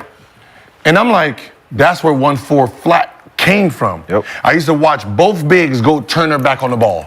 This man who's guarding me never knew nothing. So I'll shake him, he'll go, and then I'm like, oh my God, this is crazy. So I used to just run thumb down. But the thumb down was really 1-4 flat. Yep. That's how it started. I like thumb down, boop. And before they know it, I'm already at the rim. It's an and one for you because the big's gonna be late turning around. But he don't even see it coming. And then if a guard see me coming, I still got this guard coming and I can just dip it. Nice. But it was a way for me to get in there. Now, if Luka did the same thing, hit him with the thumb down, let those bigs go down there, he can run right down there back and play. There's just like little things you can do to move everybody. Double pin down, Luka by himself on the ISO, blah, blah, blah. Now you shifted the whole side. But the fact that the offense now looks like I have the ball right here, you're there, you're there, you're there. Nails in boxes, right? Elbow. So when I go trying to do my thing, his man is right here. His man is right here. I really have nowhere to go. I have to really do an extreme move to get him to go so I can get through these little small spaces, which is dumb basketball. Like, yo, I want to go right? You know I want to go right. So I'm going to go left. I'm going to come back right. Your man's gone. Now I have all this space to move. But the fact that they just sit. And then, They just sit like it's fucking shell drill. But that's crazy what you just said. If I want to go right and I go left first and I come back right and your man is still there, that's because you're still there. You need to make some type of move. You need to move. You need to move. So the fact that you're still there, he's not going to move because I'm making this move left to right. Yeah. And then in the thumbs down, when you think about thumbs down, the right way to play that wasn't to turn your back to the basket. It was to open up. Open up. But even if you opened up, what it did was it stopped you from helping the guard on the pin down. Because you needed to be up on the pin so down. now you see So that was the strategy of knowing we got 3-4 options of this. Because even if this big help on this pin down, I got the other big going for the lob. Right? Then if I'm a real good guard, I'm trying to set him up where he either try to shoot the gap. I got the flare in the corner. And then if I get it in the corner, we go right into the pick and roll. It's a lot of basketball shit that's being left out of the game that we see in real time. But that's the thing. Just one play turns into react now. Man. Right? I'm reading this guy. He comes, okay, he flared. Okay, even if he flared in the corner big, come up, I pass it him, he backs doors. Like, it's just so many things you did. We had 4 down. 4 down. Livasova. He used to come off the 4 down. Crazy. Thumb down, thumb up. Thumb up, All that floppy. Thumb up, Play. Zipper, the Hawk, 2 Hawk, coming off. 2 Hawk. I pay attention to everything y'all used to say. come off, pass to him. Ursan Silva come off. Oh, just man. actions. And that action alone for y'all was so crazy because you was on the side pick I was and on the roll. side. Monte was cutting off the Yep. hog, and then Ilyasova was coming off the backside. They weak can side. pop with him, and then if he ain't got it, come back. Did y'all have Drew on that? Drew Gooden, Gooden? too, yeah. And Drew was the one go for the lob or he'll post up and seal. Bro, that shit was That's crazy. what I said. It's crazy with Bogut too. It's just crazy that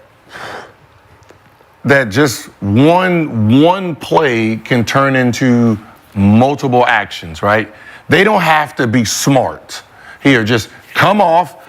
Whoever shoots better going this way, you come off this way. Better shoot this way, you Go to come this off side, this way. go to the other You know side, what I mean? Right now you have these defenders trying to figure out. You start wrapping arms and then taking off. Right? They have to guard and think in real time. Yep. Right, and then from there, wherever I pass it to, move, do something, react. Every action was. But the fact that now guys are just sitting in the corner without any thought it's easier to guard. Yep. Like I would have been all defense, meaning I didn't have to worry about no fouls if I just got to stick a dude in the corner because that's who I'd have been playing. I'm locking What's up. the hand, boy? How's the family and the kids? You ain't really doing none of that, man. I'm saving a lot of air. I'm saving a lot of air today because you're going to have to guard me down there. Like this is, like it's crazy because you don't have to check no bigs no more. You don't. Oh. So let's talk about the game, bro. Talk about how the evolution of the game has been about not actually knowing how to play the game. We're thinking about actions. These are simple actions that we learned coming into the league. Summertime and training camp. Training camp, you gotta know these are basic actions. Blue, red, black. All those defensive, all that shit is basic, right? still in the back of So what you just said is how a nigga can sit in the corner in a pick and roll and not know any other action but to just sit here in the corner. You're not even being a basketball player. No. So then if the coach is thinking we can't even teach these guys basic actions because they can't comprehend what to do in a basic action, that means that you're not even a basic player. You are not even a basic player, but you're getting paid like you're elite. You're getting paid like you know the playbook inside and out. So think about why some of the old school players are upset because some of us actually took the game serious to the point where we're like, yo, I knew the playbook inside and out. I knew the scouting report inside and out. I knew everybody's position in every offense. And I knew how to go out there and play the game that needed to be played. These guys out here like, all right, where do I go? I know where to go. I know. Hey, that's my corner, bro. Hey, but just how we talking about thumbs up, thumbs down, 5 up, like all these sets, or we did the flex or the floppy, it all came back to the two guys, the 4 and the 5. It was either on this side. It was they never had to move or go anywhere. It was simple. It was just, yo, we're gonna run it on this side. Double 2, double 3. The 2 guard, the 2 guard and the 3 guard on here, and the 2 guys over here. Then sometimes I would come down and the 2 guard would go off and then stack jacket right there in the post. It was just so easy, just like, yo, here go your play, here go your play. Like Everybody knew they played. That's what the PJ should have some type of double screen away. Shit, just the double screen away with Kyrie or Luka with the ball. That's ISO. Yes. That means 3 people got to focus on something else. Instead of Luka. Instead of Luka. So these 2 bigs got to now, oh shit, how we going to play this? We never seen this before. Now he gets to come off, he can backdoor, like it's just so much space. That's crazy. And the fact that they don't even have that, I would at least have, like Luka needs to be able to score without defense watching. The ball. So that means I got to have trick dumb shit. Hey, come off, this your play, son, right? Derrick Jones, we're going to run a combo we're going to run a combo. We're going to run a backdoor lob for you. With him and Kyrie, you come down, bro. Kyrie come off, he in the post. But you see what's happening is that they're regulating most and majority of the plays for the star players. Yeah, so there ain't even no plays for the other guys. Don't even think about it. Like you just said, PJ Washington deserves a loop play into the post because he got Kyrie on him. If Kyrie's guarding Washington, why wouldn't you? And even y'all conversation about Gafford yesterday. Like, if he's open and you can't give him the ball, he's not going to be a threat. He's going to be Rudy Gobert down there. We're like, we don't respect it. But if you're not going to run a cross screen for him to come over and seal and get an easy bucket, your 5-man is non-existent. He's only in the game for lobs and blocks. You know what?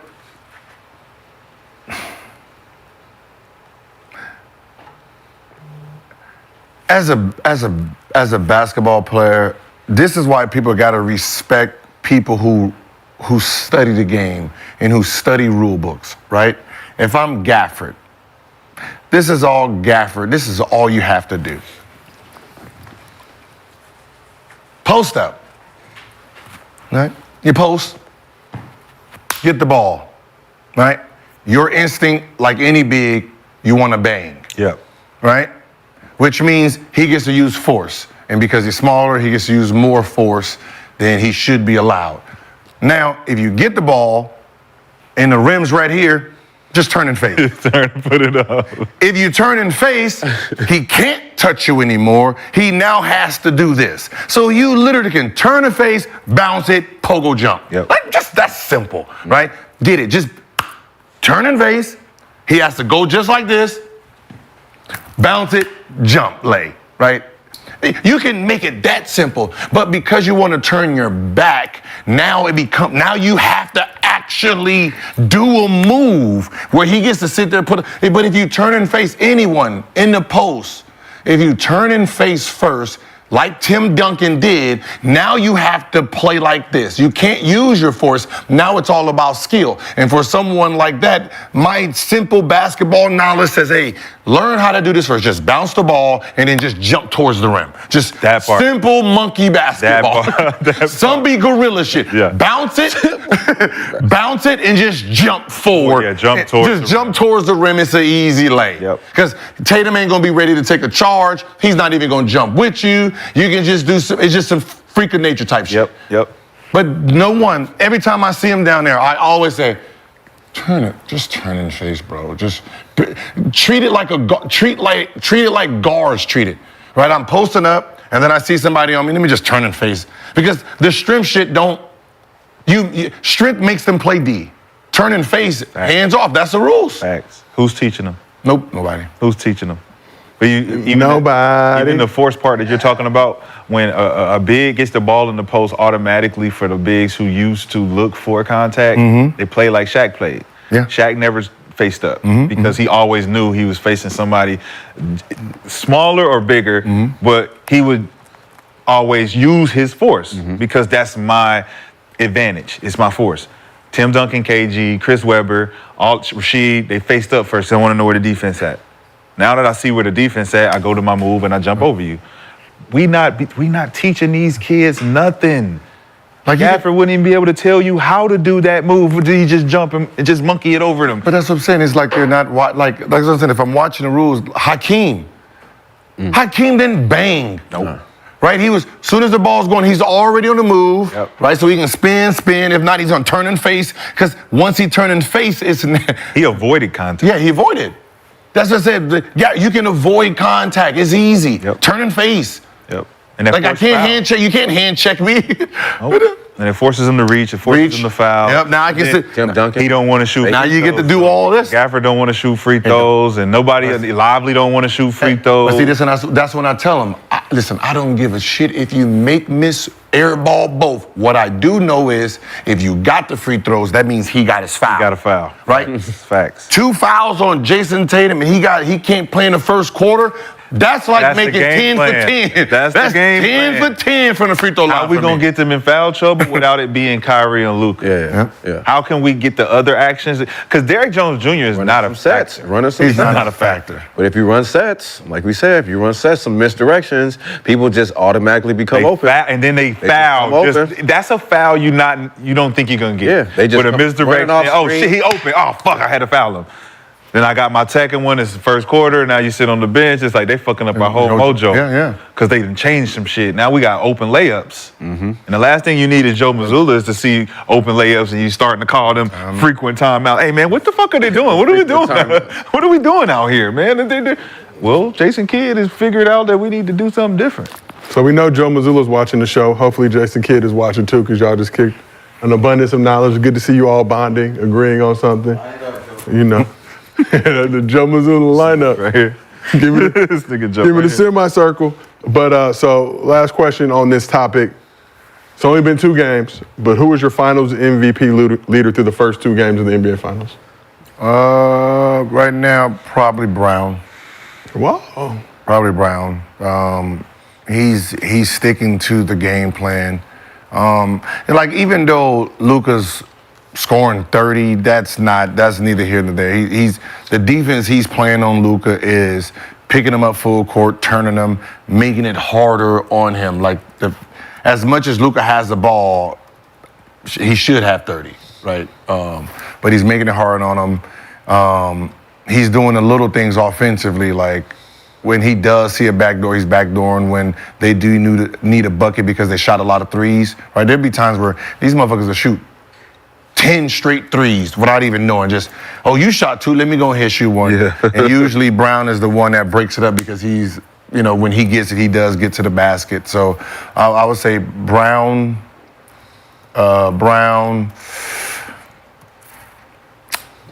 most valuable, Brown, Drew Holiday, Go Bruins.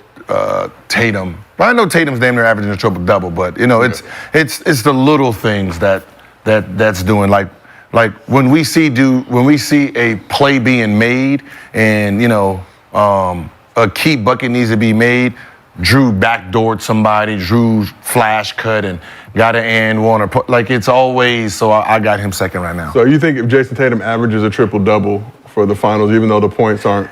It's not. It's not about. Does that make it more of appealing? Listen, what I'm saying is there's gonna be a game where, just like Kai, he's gonna explode, and the fact that he's taking 22 shots, imagine when he is balling, right? So he's gonna fuck around and have a 40-piece in this series, right?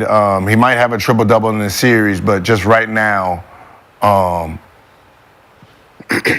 his impact is just different. I think we're just so focused on him scoring and how bad he's playing. We're not realizing, just like any player, as a coach, you tell him, hey, you're not putting the ball in the basket. What else are you doing? You're rebounding, right? You're passing the ball around. You're defending, right? So besides scoring, man, damn, everybody's doing fucking. Everybody's bringing something. That's right? what I'm gonna say. Like you can't. I can't pick one. If it's, I can pick all 3. That's what I said. When I started naming everything, it's like they all balling, right? Yeah. They're all doing what it takes to win. It might be a group award. I mean, I'm just saying, like it's gonna be 11 voters, right? 11 voters. It's like it could go this way or that way. It's a potential to be multiple, right? If they go like 3, and 2, or something like that. What? If the voter, I think it's 11 voters, so. You get 3 votes for Brown, 3 votes for Tatum, 3 votes for Holiday. Let's set up the criteria. Luka gets 2 on the low. I like to set up the criteria for what we're talking about in specifics. Because when you talk about most valuable player, I think they're still getting it twisted to the comment of who's the best player, right? I'll say, if I say Jaylen Brown's the best player on the team, that doesn't mean he's the most valuable player in the series.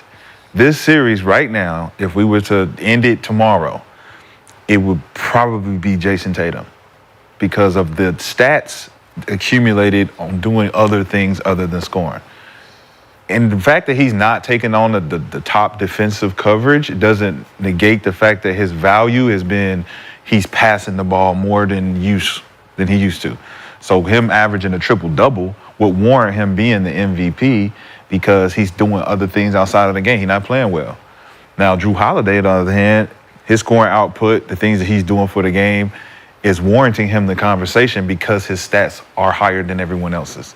Jaylen Brown is at the bottom tier just because he's taking on both sides of the ball. His numbers aren't blaring, but we know that he's affecting the game from a leadership standpoint.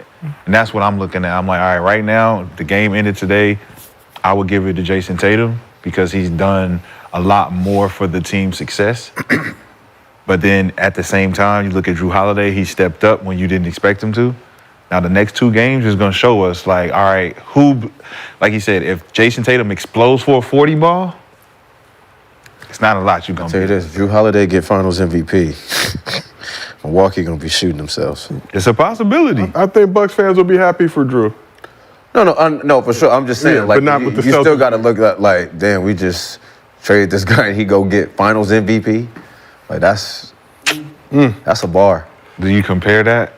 Huh? Do you compare that trade now? It's not about compare. I just look at the way. Was it a right move? Yeah. You still make that trade. You got a chance. You got to do the move. I mean, it just worked in Drew's favor. It's just like he's back. He's back where he wanted to go. Drew's there. The 18-19 right, is this is perfect. 18, 19 is like, nah, man, we need more than that. Yeah, he did have. And that's the problem. But with Chris Middleton, That's why, because Chris Middleton was out. So it's like, yo, we need you to step up. That was the problem. And no, Chris Middleton wasn't playing very well, and he was still injured, so he was hobbling. So it was like, now they're looking at Drew to score 30, and he's like, well. do you think Milwaukee get past Indiana if they had Drew instead of Dame? But if everybody's healthy? With no Giannis? Still no Giannis, but you got Chris and the way Drew playing right now. But you would need Drew to score more than what he's. But I mean, yeah, but defensively, I think he would have been able. Do you think they He's asked the fourth, Drew to fifth option on this Celtics squad at times, so it's not like they're keying in on him. So he has the potential to get a lot more buckets in that situation. That's the situation. He's the number one. So them traps that they were trying to do, that's him now. I don't know. Drew just all over the place though. You think they ever asked Drew to do that in Milwaukee? What? Probably his first couple Be years. number 2? I'm talking about in the last To be number 2, no. in the last no. few years. So like if Giannis goes down, is it Drew's responsibility to know that he's supposed to pick up the scoring load, or is it the coach to say, look, I need more? I think he knows because he's a vet and how many years he's played. Like I think he knows. Like yo, I got to step up. Giannis is down. Is he capable of giving you 25 a game if he's in Milwaukee with no Giannis? He's never been a 25-point scorer, huh? No. Is he capable? Is he capable? Yeah, if that's shot rolling. Well, I think Way it's he more. played- way he I played- just There's think some he people changed that the just- game a lot more on defensive end, though. I mean, there's just some people that's just not. They're not selfish like that. Yeah. Right? He's one of those guys. Like you tell him to take 25 a game. Like to take 25 every game, you gotta be selfish a little bit. That's not like you can't be a team like Igwa. You tell Iggy to take 25 shots a game, he's like, come on, man. He started looking at his teammates and shit like that. Right? But he was giving you 20 in Philly. I don't feel comfortable with motherfuckers just side-eyeing me. He was giving you 20 a game in Philly, though. He's giving you 20 shots a game. Yeah, he still was like, yeah, motherfucker. You know, some people be But like, Drew giving you 14 shots on 26 on 14 shots. 26 and 11. he got to be 14 hitting. shots. He got to be hitting. But that's an efficient player, though. That's a player saying, I don't need that 25. Yeah, see, you said something, and I wanted to look it up. The most valuable player right now is Drew Holiday.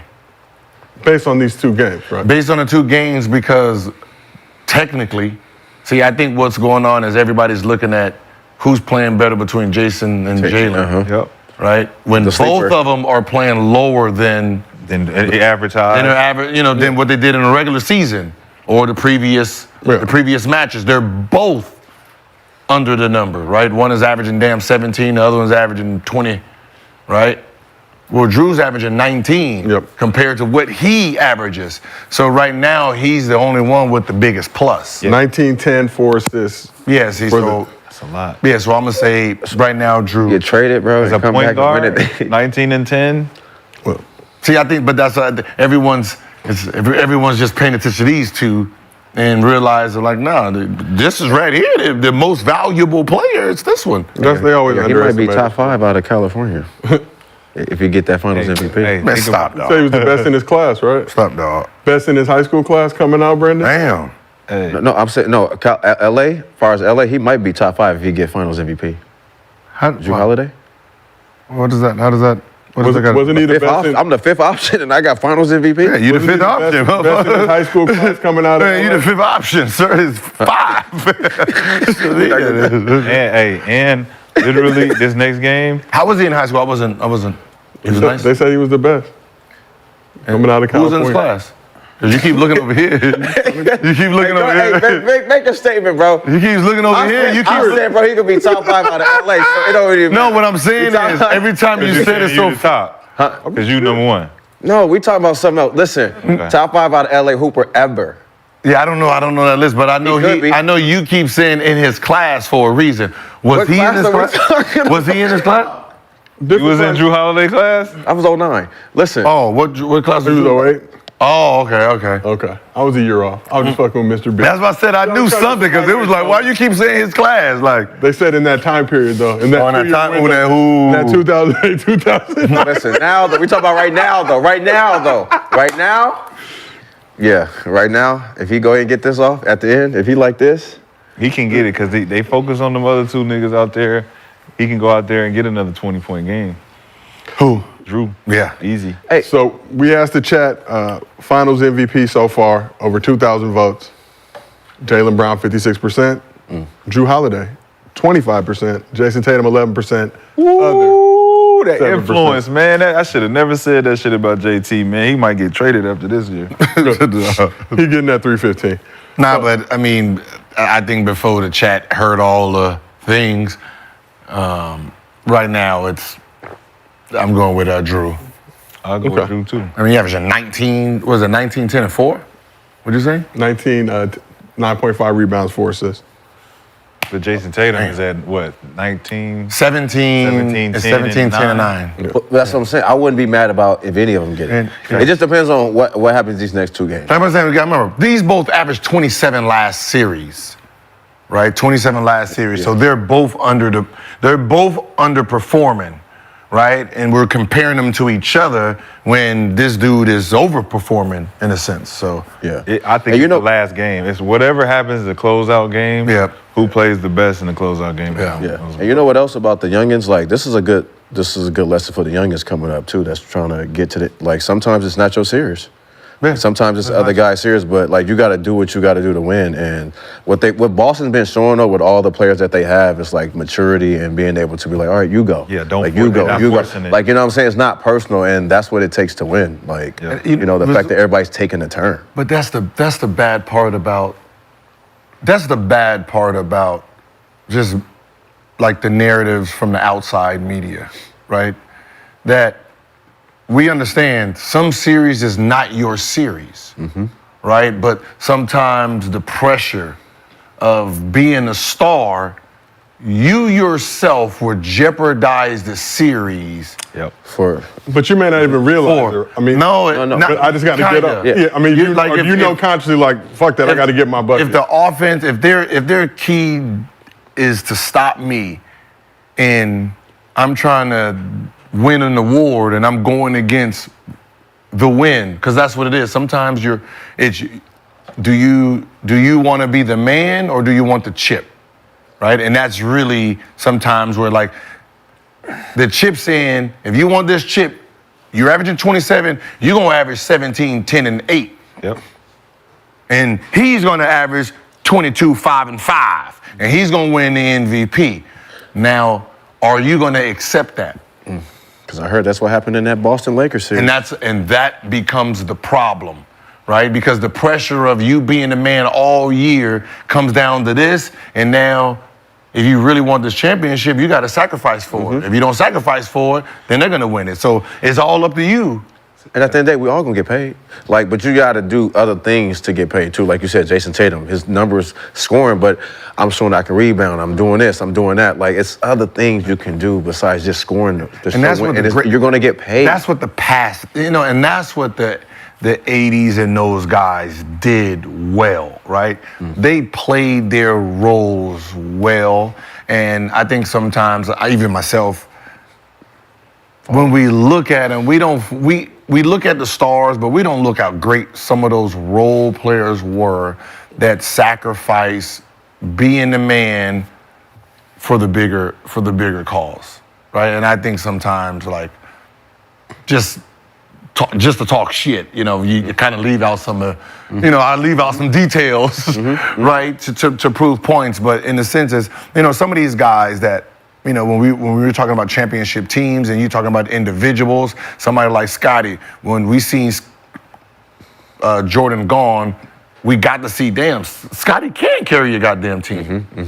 You know what I mean? Like he can't really just do this by himself and have them in this position, but because he knows there's a better force in front of him, he's willing to just clean up all the other flaws.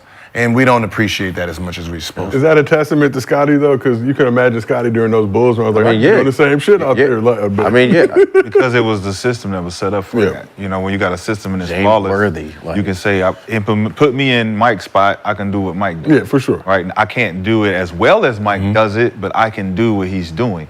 So when I'm having conversations about basketball with guys who don't play basketball, like my guy A-Verb, shout out A-Verb, Move Around Podcast. Move Around Podcast. We talk about what it looks like for Jason Tatum because he's from St. Louis and he's a St. Louis guy. And I'm like, bro, you can tell as a hooper when we're watching who's forcing it and who's not. We can, and the typical fan can never see it. They will never know that. They were like, why your face look like that every time you get the ball? I'm like, because he's fucking forcing it. And you look at the unforced turnover, you see him forcing it inside and he's losing the ball and shit. You're like, bro, like you just said, it's not your series this time, right? And when you realize that as a hooper, that it's not your series, it's not gonna feel good, but trying to do those other things can make you feel good. Getting that extra rebound, getting that hockey assist, boom, boom, boom. I know that happened because of me. That helps your ego calm down for that forcible action that's happening out there. But also, we see it as real hoopers. Yes. Like your peers see it, so we know what's going on. Stop worrying about the respect from the this person that's outside, bro. We see what you're doing. That's why when you see us in person, we be like, yo, bro, you're one of the reasons. Like, don't ever get it. Yeah, fact. Like we'll tell you. And that's what that's what J Kid's praying on. He's playing on. Jason Tatum's been holding it down for this long. They done failed this. He's been excellent in certain series, this. And then he's gotten finally to the top of the mountain. And for him to get crowned the king, the face of the NBA, this is not your series. It's not your series. So how do you that right there is just like it's. But it might not be right now. But you get a ring, though. And it might be next year or the year after, because it ain't over. It's still young. That's what I'm saying. It's one of them. Still young. But you get a ring. Right? You can't get both. You can, though. You got to learn how to make it your series without getting credit for it. You can make it your series. It's mine. I did all that. Yeah. But y'all not going to credit me because it's not a stat for it. Leadership, that's what I think that's why I call Jaylen Brown the best player, because he's doing unstatistical things on the floor that you're not going to get credit for, that the team credits him for. Yeah. Immediately, everybody in there like, nah, Jaylen is one of those military, high intelligent guys that strategically, hey, nah, let's go over here. I already know the play. Oh, no, let's run this for JT. Let's do boo. Everybody got that respect. But do you think it's easier for him because he's been option 2? Yes. So he's already bought into sacrifice versus. And he knows what JT doesn't do well, what he does well, what he responds to, what he doesn't respond. Your number 2 has to know. It's like an assistant. Yeah. When you have a good assistant, a good assistant can become the boss. If you get sick, the assistant is the only person that knows the codes, the only person that knows where everything is. They know exactly what to do. So if you ain't training your assistant to be the number 1, if he's been number 1 the whole time and JB ain't really been watching JT like, yo, I see what you're doing well, I see what you're doing wrong. So when you fuck up and lose this spot or you get a sick day, I'm gonna come in and show them exactly all the things you was doing wrong, doing right. Kind of like Doc and the consultant shit with Griffin. It's like, oh, I seen what he was fucking up on. I'm gonna come in here and do this shit. So would you say that was OKC's problem? With Russ and KD? Yep. What, that they was there? That they were not understanding who was number 1 and number 2? No, fact. No, I think they knew. I think they knew. I just think the Russ didn't want to play number 2. No, he didn't. No. Look, so Russ understands who's the star, but in his mind, y'all need to understand who everyone's trying to stop too. Like me too. Some of y'all get extra easy shots because this force I have into me attacking that basket. for sure. So at least give me the credit for the damn triple teams and the quadruple teams I do get. But he did understand that this man needs the ball all the time, right? So he does, like, even when he went to Washington, you remember, he knows who the star is. It's Bill's team. Yeah, so give him the and rock. he averaged a triple-double still. Yeah. Coming in there. Which is crazy. So let's keep this thing moving. We talked about the finals, and now let's talk about the biggest story going on in basketball.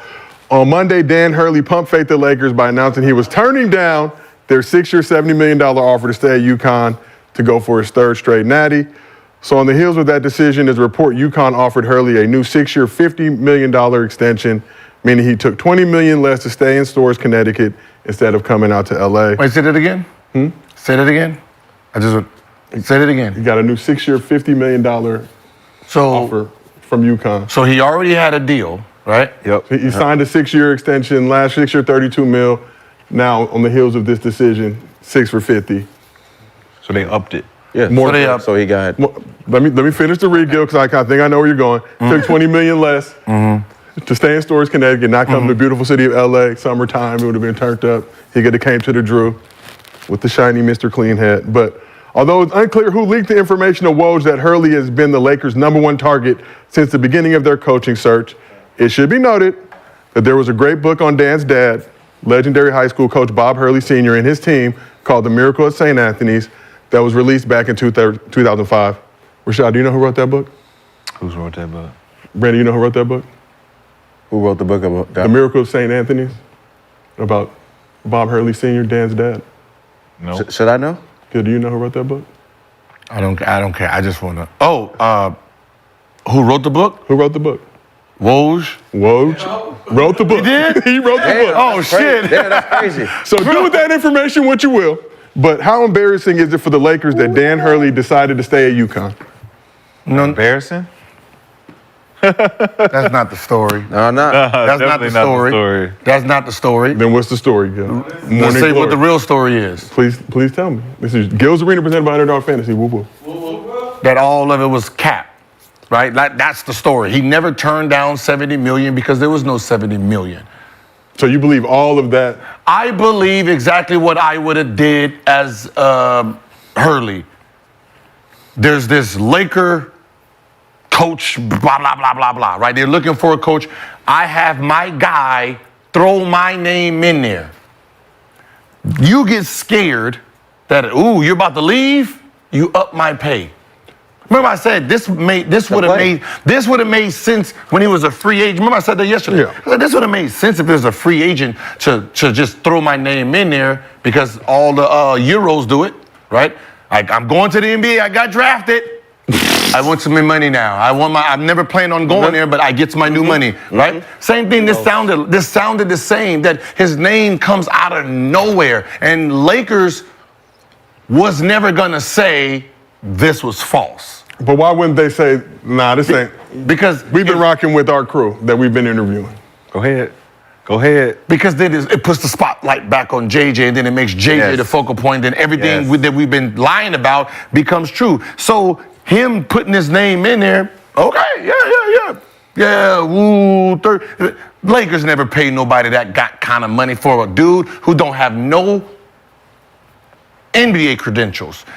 Your college credentials is cool, amazing for college basketball. But when you come here, it's 0, 0, 0, 0, 0, 0, right? It does not translate, right? If I'm an MMA fighter and I'm about to go in boxing, what do? You gotta go through the ranks. Go through the ranks. The 0, 0, 0. No matter what you did down there, it's a different sport, right? So it just didn't make sense. It all seemed like smoke and mirrors. And then obviously it comes out that he got more money. Leverage play. So from the Lakers side then, if you know you're getting played or hustled, why not just come out last Thursday and be like, Because we got our crew. You're not getting played. Nah. What? You're not getting played a hustle because, like I said, when I mentioned this, Go ahead, get it off. I remember righteous one. righteousness means right. It's right in the beginning. Get your shit right? off. Get your shit off. Hey, what Puff say? Get your shit That's off, why I Daddy. wanted to talk about it with you here on the couch. What Puff say? Get your shit off, Daddy. I like the way you do that, Daddy. JJ literally is still under contract, and he's still calling the games for the finals. Yeah. Right? You need time. You need to buy time. So this came out in perfect time to give us 2 games of not mentioning it. JJ's name was not mentioned For the last week or so. at all. All of a sudden, JJ's out of the contention of being the Well, there's conflicting reports right now that they haven't really been talking and all that at kind of all. All stuff. that. Come on, and you still got LeBron James You still He's have a LeBron? free agent. Like, come on. Like, who's having what conversations behind the scenes to say, hey man, this is a marvelous play we just made on the world. like this, and Hurley and Woj being in cahoots. But there was some saltiness amongst the NBA insider community I bet. because some had said that JJ was the front runner for the whole time. Then Woj comes through Thursday, day of the final, saying, "No, that's not the case. It was actually Dan Hurley the whole time." And then Monday, Dan Hurley's like, "I got to say the name no Lakers. I'm gonna go ahead and take this bigger bag, Right, but this why bag you from think UConn." See, so and that's the best part of it all, right? Because we had the discussion yesterday, and I seemed like I wasn't wrong. I mean, I was wrong. And what happened is you have Woj, and Woj has an enemy, right? And his enemy is like, wait, no, my sources say this is it, and then you come out of the woolworths with that. Let me start doing my research. And then once the research came out, you know, Hurley's like, oh, no, yeah, and I'm going to go back. And they're like, nah. You got a new contract, sir. This whole play y'all did was actually fake for you to get more money. Yes. Lakers offered you 70, so they're like, well, we'll give you 50 to stay. That was all. Okay. Is it favor? I thought it wasn't about money. It's a Cap. favor. It's always cap. How much did Doc get? What did Doc? 30 for 3? 30 for 30 30. for I thought it was like 39 So for Doc three, is but- the most experienced coach, right? He got 40, 4-year for 40. 40. So Doc being most experienced with the championship. We're gonna give you more bread than Doc Rivers. Come on, bro. That wouldn't even make sense. And then Woj being in cahoots with the Hurleys. family, The Hurleys. right? The Hurleys. Just That's merely a favor. speculation. I need a favor. We need a favor, bro. We need a favor. Cannot confirm or deny that. We're trying to run this I was back. just telling you guys about a great book I Well, read I know back who in is the happy. day. Our lawyer, Alex. Our UConn fan, Alex. He said, yo, I'll see you guys in San Antonio. I said, yeah, you did right. The lawyer, shout out the lawyer. Yeah. So let's move this thing forward and talk about LeBron. There have been numerous reports that LeBron isn't involved in front office decisions, but either way, this situation has to be a little concerning. Draft's a little over 2 weeks away. Free agency's 3 weeks away. And that's the bad part about being a coach. Because they're going to draft someone that has nothing to do with your coaching style. Yep.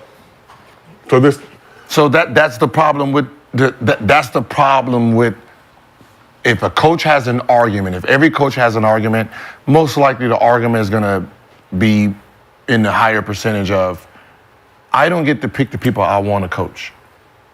It's really not the players that are ideal for me. But I'm judged for coaching players that these guys are picking. So if they go through the draft without a coach, think about the coach that's coming. But let's think about your quote-unquote franchise player. LeBron likely to exercise his player option, become a free agent this summer. There were reports that he was looking to sign a 3-year extension with the Lakers. But if you're LeBron, at what point do you consider exploring your options and testing the free agency market? Well, see where my son get drafted. Or do you think that's, Amazing. I mean, I want to end my career on a high remember, he note? can sign an extension, right? Did he sign it? Has not signed an extension. Because an extension to what I'm making is just an add-on. Yeah, so but- I'd rather just get out of my deal and I'm a free agent, sign me 3 years. Even though the 1 year plus 2 is still 3, is more money if I opt out. So that's the But what I'm deal. saying is he has the ability to opt out now. And there's no guarantee now just with this Lakers situation, the way it's looked. Do you think he's still coming back Where he going? with no coach? Going he where? want. Where? He ain't going Let me ask y'all this. Not this late. Not with everything built here. When when David Black came in as the coach, that's when LeBron came back, right? Then he was hired? Or was he hired and then LeBron came back? Let me see. I think he was hired. Then LeBron came in, Yeah. and then he moved him out. Yeah. All right. Most likely. Well, don't. the franchise did. Okay. So The let's franchise, LeBron. let's think about this. Think about how many dynamic players since 2015 have the conversation with front office about future moves. During the draft, whoever is drafted, the star player either texts that draftee, have a conversation with him when they come into town, blah, blah, blah, depending on what kind of star. Well, unless you're Andrew Wiggins. Hired before LeBron signed. Hired before, right? Yeah. Unless you're Andrew Wiggins and So, LeBron I knows think I they- ain't really yeah. going to play with you, dog. I strongly feel They like found out after he was coming, after they already drafted. for Wiggins. Yeah. Yeah. Yes. Yeah. So think about it. when you are a player like LeBron, you don't think that he's going to have somebody come to him and ask him, what do you think about these players we're considering drafting? What do you think about this coach we're considering hiring? And then you're going to become a free agent. Are we going to let LeBron James walk in free agency? So think about the options that's on the table. Do we include LeBron in the draft process and the coaching process? In his 21st year, 22nd, what is this, 22nd? It'll be year 22. 22. 22 to 20. You think LeBron James is going to be walking around the Lakers facility not knowing what the fuck is going on No. with anything? No, not even. You think he's going to just be ambushed with who we just hired? Rudy Tomjanovich again. What the fuck? Again? What are we doing? Rudy just got an award too. What are we doing? You know what I'm Frank saying? Vogel coming back. Dirty So it Frank. just doesn't make sense. Like JJ's perfect for it. I don't know why they trying to hide it. It's weird. At this point, who cares if he's doing the finals? It doesn't If matter. I'm the Lakers, I'm stepping on your corner, Celtics. You might get banner 18, but guess what? I'm just saying that's just reality of it, right? Anything that's going on, he is the best player on the team, right? He is who he is. Whatever's going on in the organization, of course, it's going by him, right? Because there's no way in hell that he signs back and then they decide to bring in some coach, trade Anthony Davis and get this, and then he's stuck with some mediocre. That's not even a possibility, right? Rich Paul not having that shit. Yeah, just Shout out Rich Paul. It's just not a thing because if that ever happened, he's gonna be, I'm out of here. I'm not playing with them, right? So there's no organization that does that, right? The top dog on the team is always getting wind of possibilities. Hey, do you get along with this guy? Yeah. Right? That That is a part. That's a thing for Right, you be damned if you trade somebody and this is his enemy. He done slept with this man's wife or whatever. That is so. He has to give the okay. Like, what do you think about this guy? You think this is a good fit, or do you? Right. So there's just nothing. There's no clash of it. Yeah, I mean, I think that would make sense to anybody, especially somebody of LeBron's stature and standing in this league.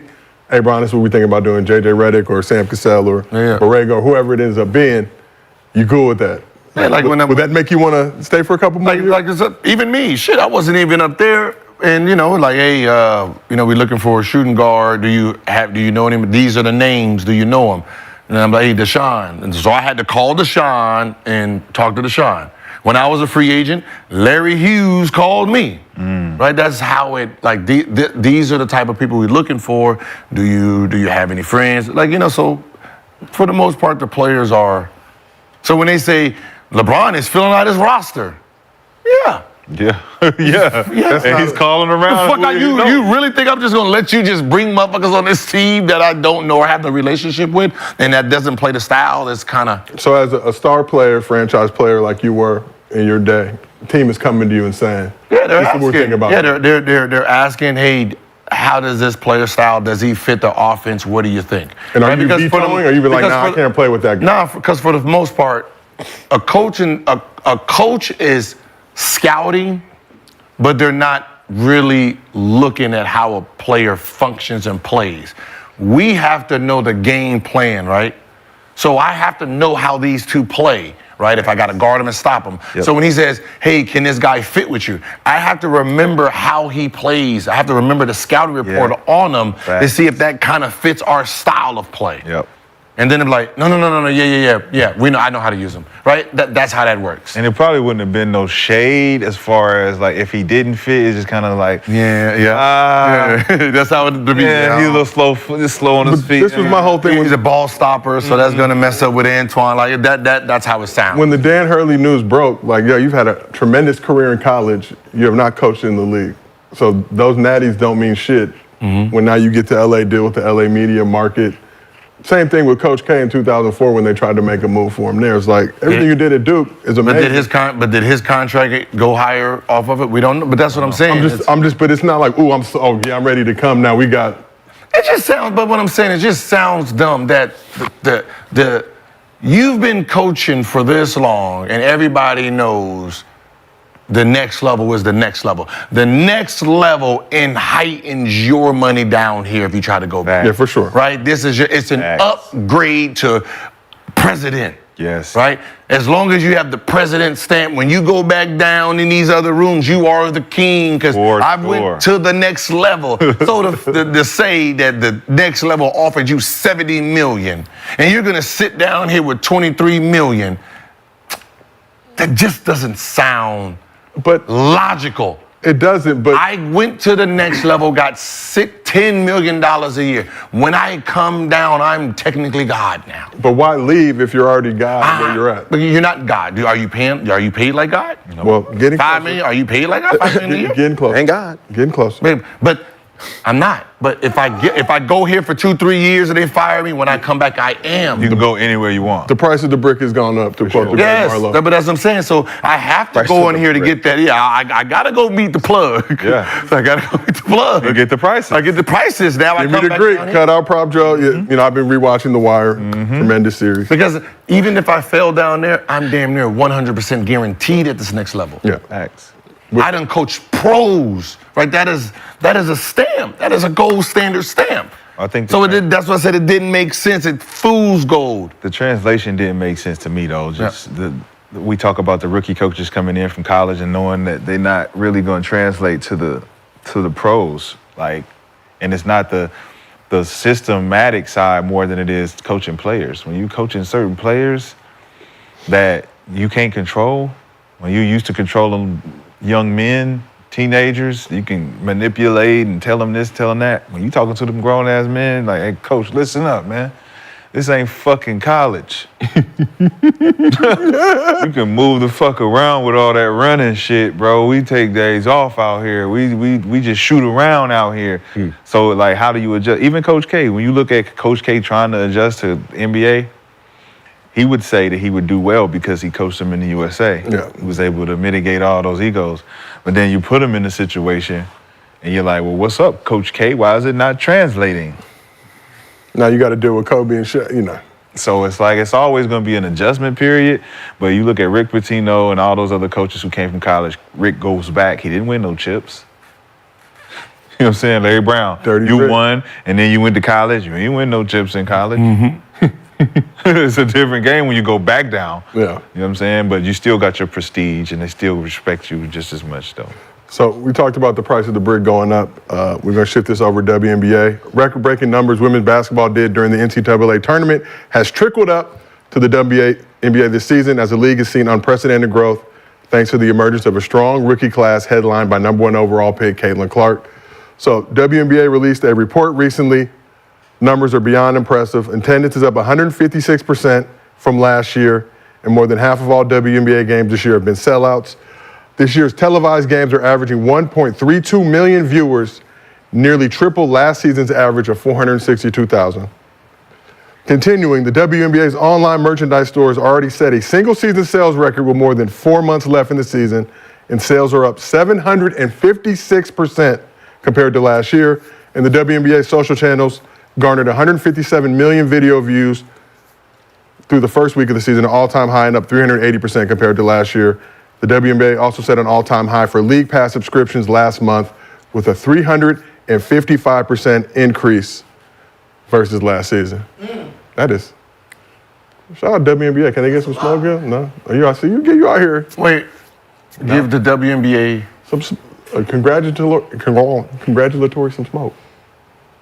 for what? They're not happy about it. So what the fuck am I even happy for? They're not even happy about it. They are very happy. Pissed off. They are very happy about it. Don't buy into that narrative. I'm like, what are we congratulating? Because it's, yeah, we're trying to congratulate them in the new stuff that's going on, but for some reason, we're having problems with it, so I'm not going to say anything. You know what I mean? Can we talk about it? Rashad, is it obvious? Caitlin Clark? But beyond Caitlin, the strong rookie class. Who? Where did Cameron Brink go to school? Stanford. Stanford. Not a particularly good university. Stanford, right? A lot of nerds. All right. And then Angel Reese went to LSU. Okay. Louisiana State University. If Van Lith would have came out, right? Haley and Caitlin Clark and Cameron Brink, Do you think they would have been happier with those three coming out instead of Van Leaf probably wouldn't have got drafted. Of course. I'm just talking about just on sheer popularity. If Paige would have came out, Buckner. Yes. Yes. Just say all. now that would have been Paige Buckner. if Buckner what we looking at. if Buckner would have came out, Paige Buckner. that would have been a whole nother problem. Think about that. Those three plus Brink, right? Now, everyone wants to say that Angel Reese deserves more credit for Angel does everything. numbers. She does numbers. And listen, she's a phenomenal talent, right? But the main thing that needs to be addressed is when you're selling out arenas at 19,000, 17,000, when last year they were at 4,000 or 7,000, that increase is coming to see one player. And if we're coming to see one player grab rebounds, or are we coming to see one player shoot from half court? It's not, see that's the problem right here. They're using a rivalry in college. This is the NBA. You didn't have rivals, and you didn't promote your rivals. Well, they didn't promote. Magic versus Larry when they came in. that was WNBA didn't have. But you said the NBA game. I'm sorry, WNBA. They didn't promote the rivalry, right? College did. This is a college thing. Yes, brought up. This is not a WNBA thing. Period. This is a college thing, right? These girls made their name in college. Yes. They were college famous. And if we want to be honest and brutally honest, Cook 'em. some of you contracts that you have in the NBA, the money you made on the basketball court, before these girls got drafted, they already eclipsed this. Yep. Right? So these girls were famous already, and they had to come to the WNBA. Time was up for them. Yep. Right? Let's just face that. So you're inheriting something that you wasn't ready for, right? You're getting something that you didn't even work for. You wasn't prepared for. That is the truth, right? If you take Caitlin Clark out the equation, Angel Reese is moving numbers. We're trying to pretend that she's not doing it. Mystics had 4,500. She comes in town 10,000. And I think they capped it at 10,000. They capped it at 10,000, which is more than what the rest of the WNBA was doing themselves. We can't count Aces and Liberty. Those are two juggernaut teams anyway. So those teams are there. You can't. Those are the super duper teams, right? So they have their own thing moving. The rest of the league, she alone is bringing numbers that you didn't bring by yourself, right? Caitlin is a whole different beast, right? But we're trying to make it these two when, at the end of the day, this whole draft class has a target on their back. This is not a one person. She just has a bigger target. But if you think that everyone's like, when Angel Reese comes in, they not looking her up and down, they are. They up and down because they're getting things that they didn't get before. They're in magazines, Skims, right? She's at, this, the Met Gala in New York. The Met Gala. Like they did, you know what I mean? These girls didn't get tough. A chance to do that. It's tough. And it is a thing. Right? So when we're trying to sit here and clap for the success, why should we clap or why are we clapping if they're not embracing it? Facts. And they want to keep bumping their head. They want to keep trying to shut the door. Like, she don't deserve this. She don't need to do this. Well, that sound like Cool. Sound like a relationship. But it's like this. The one thing that we're talking about, does she deserve to be on the team? The answer is no. No one is saying she deserve it from her play. That is not the question. The question should be this: do y'all deserve more recognition? Do y'all deserve better jersey sales? If that answer is yes, no one's paying attention to you guys' work ethic and you guys want eyes on you. This person right here, these people are helping that, right? Because if I asked an owner who owns one of these buildings and say, hey, Asia Wilson's coming to town. She's gonna bring 10,000 people in seats, right? Clark is coming to town. She's gonna bring 20,000. What do you think the businessman is gonna pick? He's gonna pick the 100,000. That means whoever is hosting her, their money is going up. That's just facts, right? If the arenas are being filled at this high clip, that means money has to trickle down to you guys. So what you're fighting against yourself. That's it, because the off the court money, these girls is gonna clean up, right? They're cleaning up. So they don't need the NBA cash. You guys need the salary cap to go up. Right? Your 30 needs to be seen. The only way your 30 needs to be seen is 4,500 or 20,000. Which one do you want? You want it at a 4,500 capacity, or do you want it at 20,000 capacity? With 1.32 million views Right? average compared to This is business. And I think the real problem is, and I see some of the women out there talking about, if you guys promoted it 3 years, 2 years ago, this and this, right? We were. Cook. Let them cook. I'm gonna show you. You can't feed us something we don't want to eat, right? If you go to a steakhouse, right? You go to a steakhouse, and my menu is filet mignon, and I'm giving you all the filet. This is what it's gonna do. It got the truffle and all that, medium well. Chef did it, and you asked for chicken. No matter how much motherfucker presentation I give you on this steak, if you want chicken, goddamn it, I have to give you what you want, right? If the public wants Caitlin Clark, goddamn it, stop trying to give them goddamn steak. It only hurts your business. You're trying to feed them something that they don't want.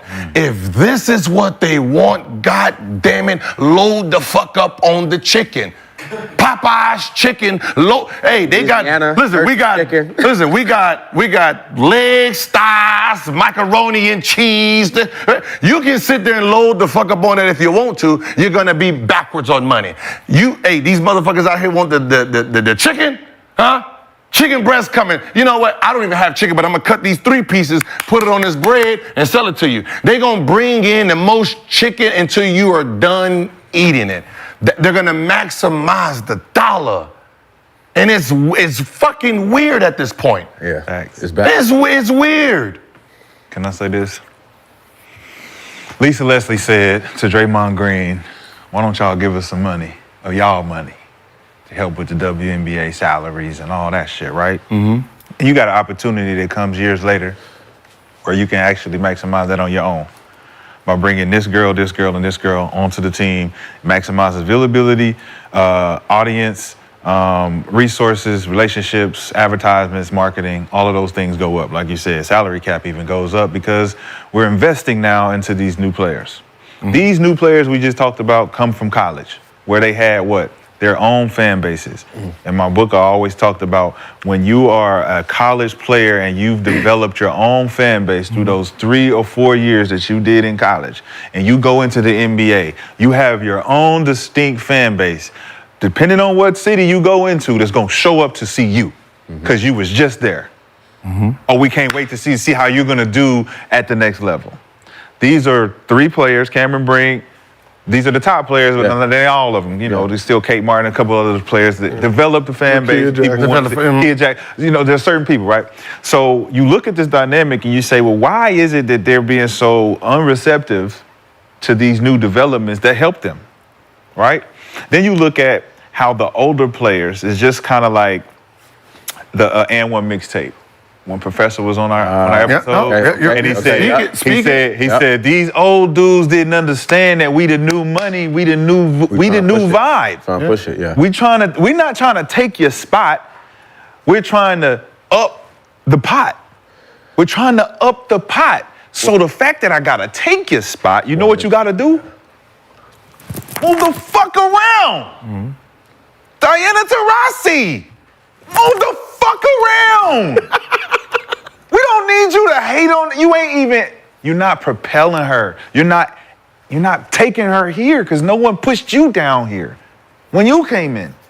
You didn't do it to Skylar. You didn't do it to Maya. You didn't do it to any of these other girls that came in. Simone Augustus. Everybody had a fair chance. Now, all of a sudden, this shit is happening, and everybody feels so threatened because the attention is going to go off you when it was never on you? We was not really, really watching like that. Now, all of a sudden, we watching, and you want us to watch you when you didn't bring us here to watch you. You didn't bring us here to watch you. She brought us here to watch her. But she don't give a fuck about the fucking spotlight. She's like, just watch us all.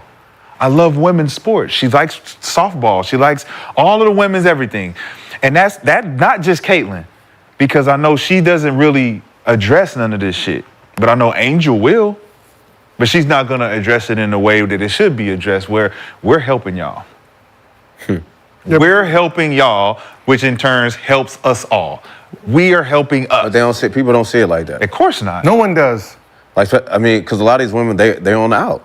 They're on out, so they don't see it. They're not even in, like you said, being loyal to the game, right? Being great, like being loyal. Like, just be loyal to the game. Like, this is what the game has done, right? This is why you kept going, right? You kept playing, playing in the WNBA because this is what you wanted to happen, right?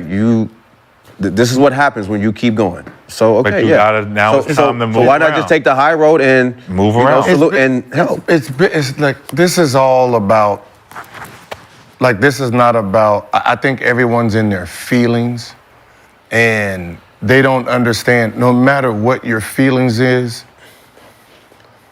moving no matter what. Facts. Right? So either you gonna follow the train so you can get fed too, or you're just gonna be left. That's how this actually works. So now, if you're a smart businesswoman, fuck your skills. Because if your skills is not being seen, it's gonna be undervalued, right? So you need to now position yourself to be the one that's making the money. So the girls who are the best in this league, right? So when you're talking about Asia, right? And I can tell you what's gonna happen. If I'm Aces in Asia is the 17th highest paid player right now. 17. Not 1, 2, 3, 4. She's 17. When her contract is gonna come up, any smart owner who knows business and seeing this shit brewing right here, this salary cap might go up. And I might have to pay some dollars. So most likely, Asia's contract is gonna be coming up before this shit get ready to pop the top. So that means I need to sign her to some type of long deal.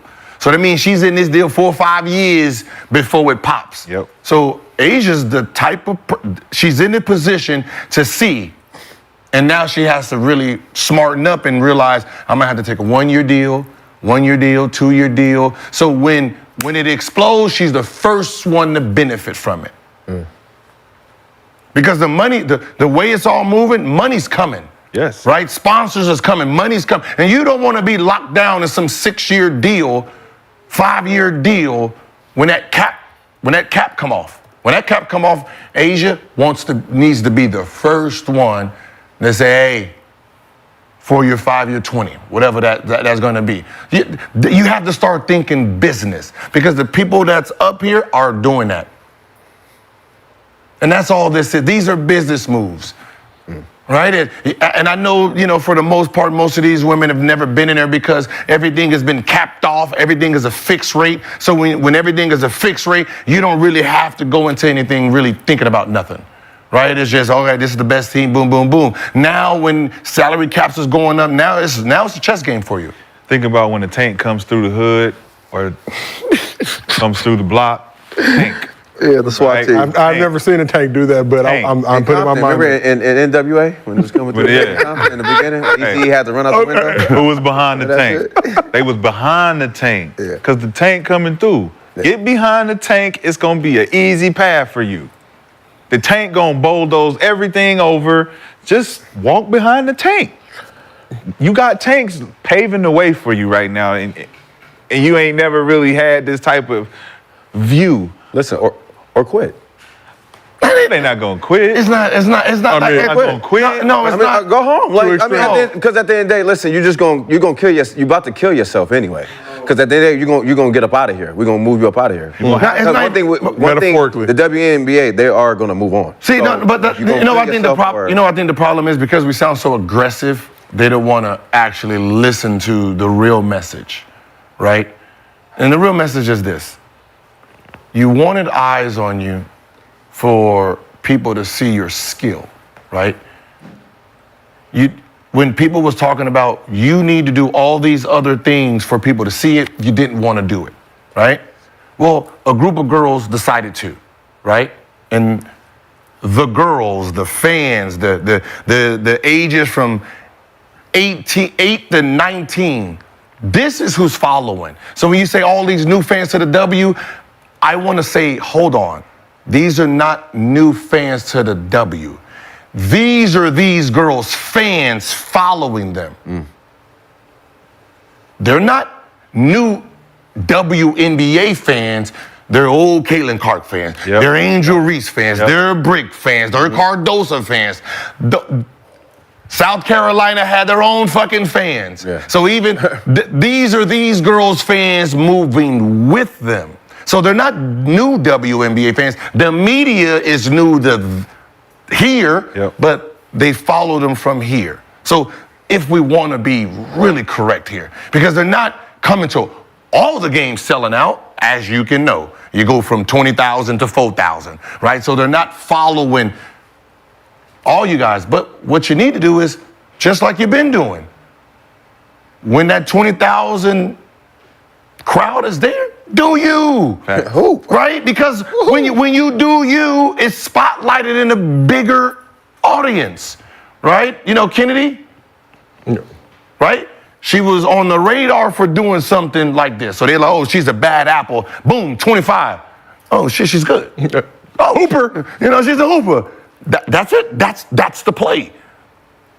Right? The girl who had 22 last night stole the ball out there. Yeah. Carrington. Yeah. We watching. We like you. That's what I'm saying. You guys, Dude, it don't have to be no negative shit. Just go out there and play the game and ball. LeBron James coming to the town. God damn it, I need to put on 40. I don't need to fucking hate on him. At all. He's bringing the light to me. Motherfucker, you gonna shine on this roach. Here. Right? Turn the lights on. Hey. Nigga, I can do this too.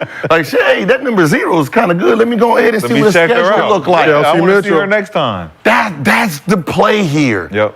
Right? I'm sorry, like, and I'm saying, like, if I was a player on a USA team, not one that'll get cut, but one that has some power, one that's trying to build my resume, my endorsements, my what's the name, 1,000%. I'm like, yo, I want her on a team. Yep.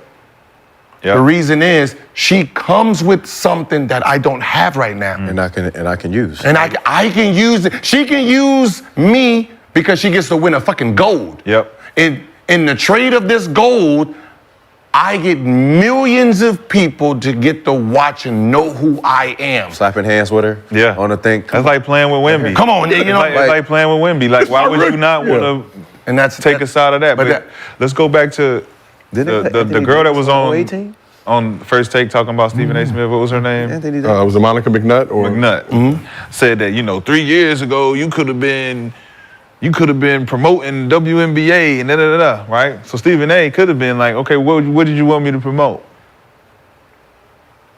What part do you want me to promote? Who? What part of the game? Because the part that's being promoted now is the exciting part. Yeah. Which is the thrill of the college game that we were watching, that we all tuned in for. The March Madness, the Final Four, the championship game. None of that was WNBA. So that promotion alone warranted when they come here, we're going to say, go watch them play. They was exciting. So Monica, for the 3 years that Stephen A. might have or might have not promoted, tell us what was he supposed to be promoting? because I said to Lexi, I was like, well, this is not our critique of what you guys do or don't have. It's the fans' critique. The fans are paying for the tickets. So if they don't see nothing that they want to see, they're not gonna fucking, like you said, you can't force them to eat what they don't want to eat. You can't do it. So now that they got something that they want to eat, chicken with wings on it, buy it. I want that chicken right there. Extra crispy. Take that steak in the back. Take that fish in the back. Bring me that chicken. And with that in mind, No, what? But just so just so it's really understood, it's rude, but it's real. These new fans are not new fans of the W. So it's all fair across the board, right? So both sides really understand the new girls, right? Y'all have to earn y'all respect from the WNBA players. Yep. WNBA players, you need to earn your views and fans from these girls. That's it. So when these girls come to town with their fan base, your talent Needs to stand out. needs to stand out like it normally does to earn and take some of their fans. Yep. Right? We're talking about a bunch of college girls. Like when people talk about, like we're talking about a girl who literally averaged 27 every year from freshman year to her fourth year. Crazy. Right? When people talk about Angel Reese, right, the new fans, they're saying, oh, because she did this. This is not what she was known. Like, stop. This wasn't hers. This was a mimic to the girl who was doing this and made her stop doing it. Yep. Angel Reese was, Too little. too little. She didn't give, everybody was too little in college. One leg down, everybody too little. Double. That was her. That was, so it was just two forces that ran into each other. That's what that was. Then you had Paige over there, but what was the sellout crowd in the preseason with Iowa? when they played at the football stadium, right? It was like 50, 60? Yeah, 50-something thousand. This is before you guys. This is what I'm saying. That they're using the words new W and no. This is these girls' fan base following them. Y'all 55,000, I believe. 55,000. 55,000 fans for a college preseason game. Girls game, women's game. Iowa versus. So as much as you want to take your credit and take, both sides got the same argument. One has the side, you didn't earn your spot. The other one says, you don't earn our fans. Earn our fans. Facts. These are our fans. That's the sound. These ain't WNBA fans. These are our fans. They can walk around with that swag. That's the sound. And everybody wins when you do that. But now let's move on to Mosi fans. That's facts. Presented by our friends at Underdog Fantasy. As always, download the app, use promo code GIL. You can receive up to $250 in bonus cash and a special pick 'em. You guys were cooking. I appreciate you guys as always. You know, everybody can win. Obvious. Is it obvious? We're not trying to be mean. We're just like, come on, man. Like, But everybody can win. Like everybody, and that's the thing. Everybody can. I just don't. Don't y'all want to eat? Don't take it out of context, because they take everything out of context. It's like if you just stop with your emotions and listen to what we're saying for a second, like you'll find logic in a little bit. You might not like the delivery, but the message is Skims, like Skims, Lululemon, all this, man. This is they trying. Now we have an important topic and question to discuss. This from Underdog user Daddy MC. Daddy MC. Chris Brown versus Usher, who is the better artist? Chris Brown versus Usher, who is the better artist? Rashad, I'm merely a host. I ask the questions as they appear in our rundown. That's from Daddy MC. That's the He's getting $50 either way. So the check is already in the mail. Man, I'm going Chris Brown. Ooh, why do you pick Chris Brown over Usher? Because he's a comparison to Michael Jackson. Usher does not. Usher's longevity is very nice. You know, he's a very good artist. Yeah. You know, he paved the way for Chris Brown. Okay. But he's not a better singer, not a better dancer. Fair. Who has better records?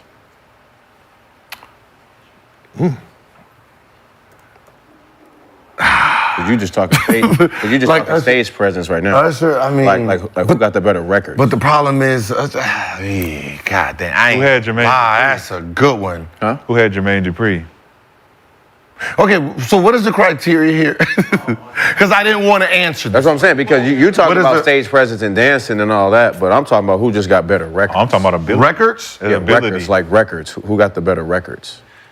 He got the better catalog, I think. I think Usher. No, I can't Oh, because no, it's like that's what I said, it's so after hard. Confessions, it's like, what do you do after that? We got Moving Mountains. You got a couple songs here and there. I mean, Yeah, it's here so- and there. Here and there, like I mean, Like if we had Heartbreak to the Moon. I got man. somebody that's better than both of them. If we had to He is break better. down, and take the greatest songs that they have, that's a good ass battle. That is a good versus. That's a good ass battle right there. Cause verses usually stop at like 20. Yeah. Both them got got at least way more than At that. least 50. I just did some quick Googling. Don't take my word for it because Google can betray you sometimes. But I think Chris Brown has more total records sold worldwide than Usher. But But he probably has. But that's not fair. But that's what I said. He probably got way more albums because that motherfucker just keep going. Yeah. I must say, Usher ain't dropping albums like that. Vegas What's residency. the number of albums? So this is according to Google again. Can't confirm or deny. So Usher, 150 million total records sold worldwide. How many albums has Yeah, I mean, Usher have? And how many albums? So let me. That's so different, If we can too, give me the albums, It's the era. Usher has more than 33 million albums in the United States, 65 million albums worldwide. Let me see Chris Brown albums sold.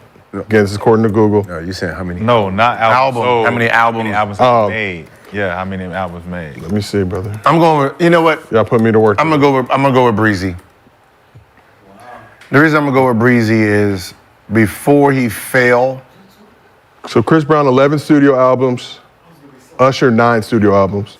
10 compilation albums, 8 extended plays, and 81 singles. Chris Brown, 11 studio albums, 1 collaborative album, 1 extended play, 9 mixtapes, 63 singles. And he's 63 singles. And how many singles does Usher have? 81. Wow. Then Chris Brown is killing this man. Then. Yeah. It's not even. Damn. Chris Brown is blowing him out. Because he's with the less albums and all that, but the numbers is. I'm going with Chris Brown because where he is now shows you how talented and gifted he really is. Because how many people could have went through that type of scandal at their early age and still make it back to the top? Facts. Right? Oh, like that means most of the music you were putting out during the time where people didn't like you, they wasn't even listening to it. So that means you had to really, really keep pushing through and standing on your music for people to even listen to it. That takes talent. That is like with Kobe, right? You know how you have to get some buckets for people to just be like, ain't nobody give a fuck about the 40, the 40, the 38, the 40, the 30. Damn, he got how many? 40. And then become a fan again. So that means he was here, got kicked down to here, and still made it back. That is gift. So the fact that I'm going with Breezy. The fact that I know what really happened in that whole scenario that brought Chris back down to earth, and Usher was letting it burn out there, you know what I'm saying? And it's just like, it just didn't he didn't recover from them burn scars after all them years. So it's like the Super Bowl shit is an accumulation of what he used to do. The residency, what he has in Vegas is all the old music.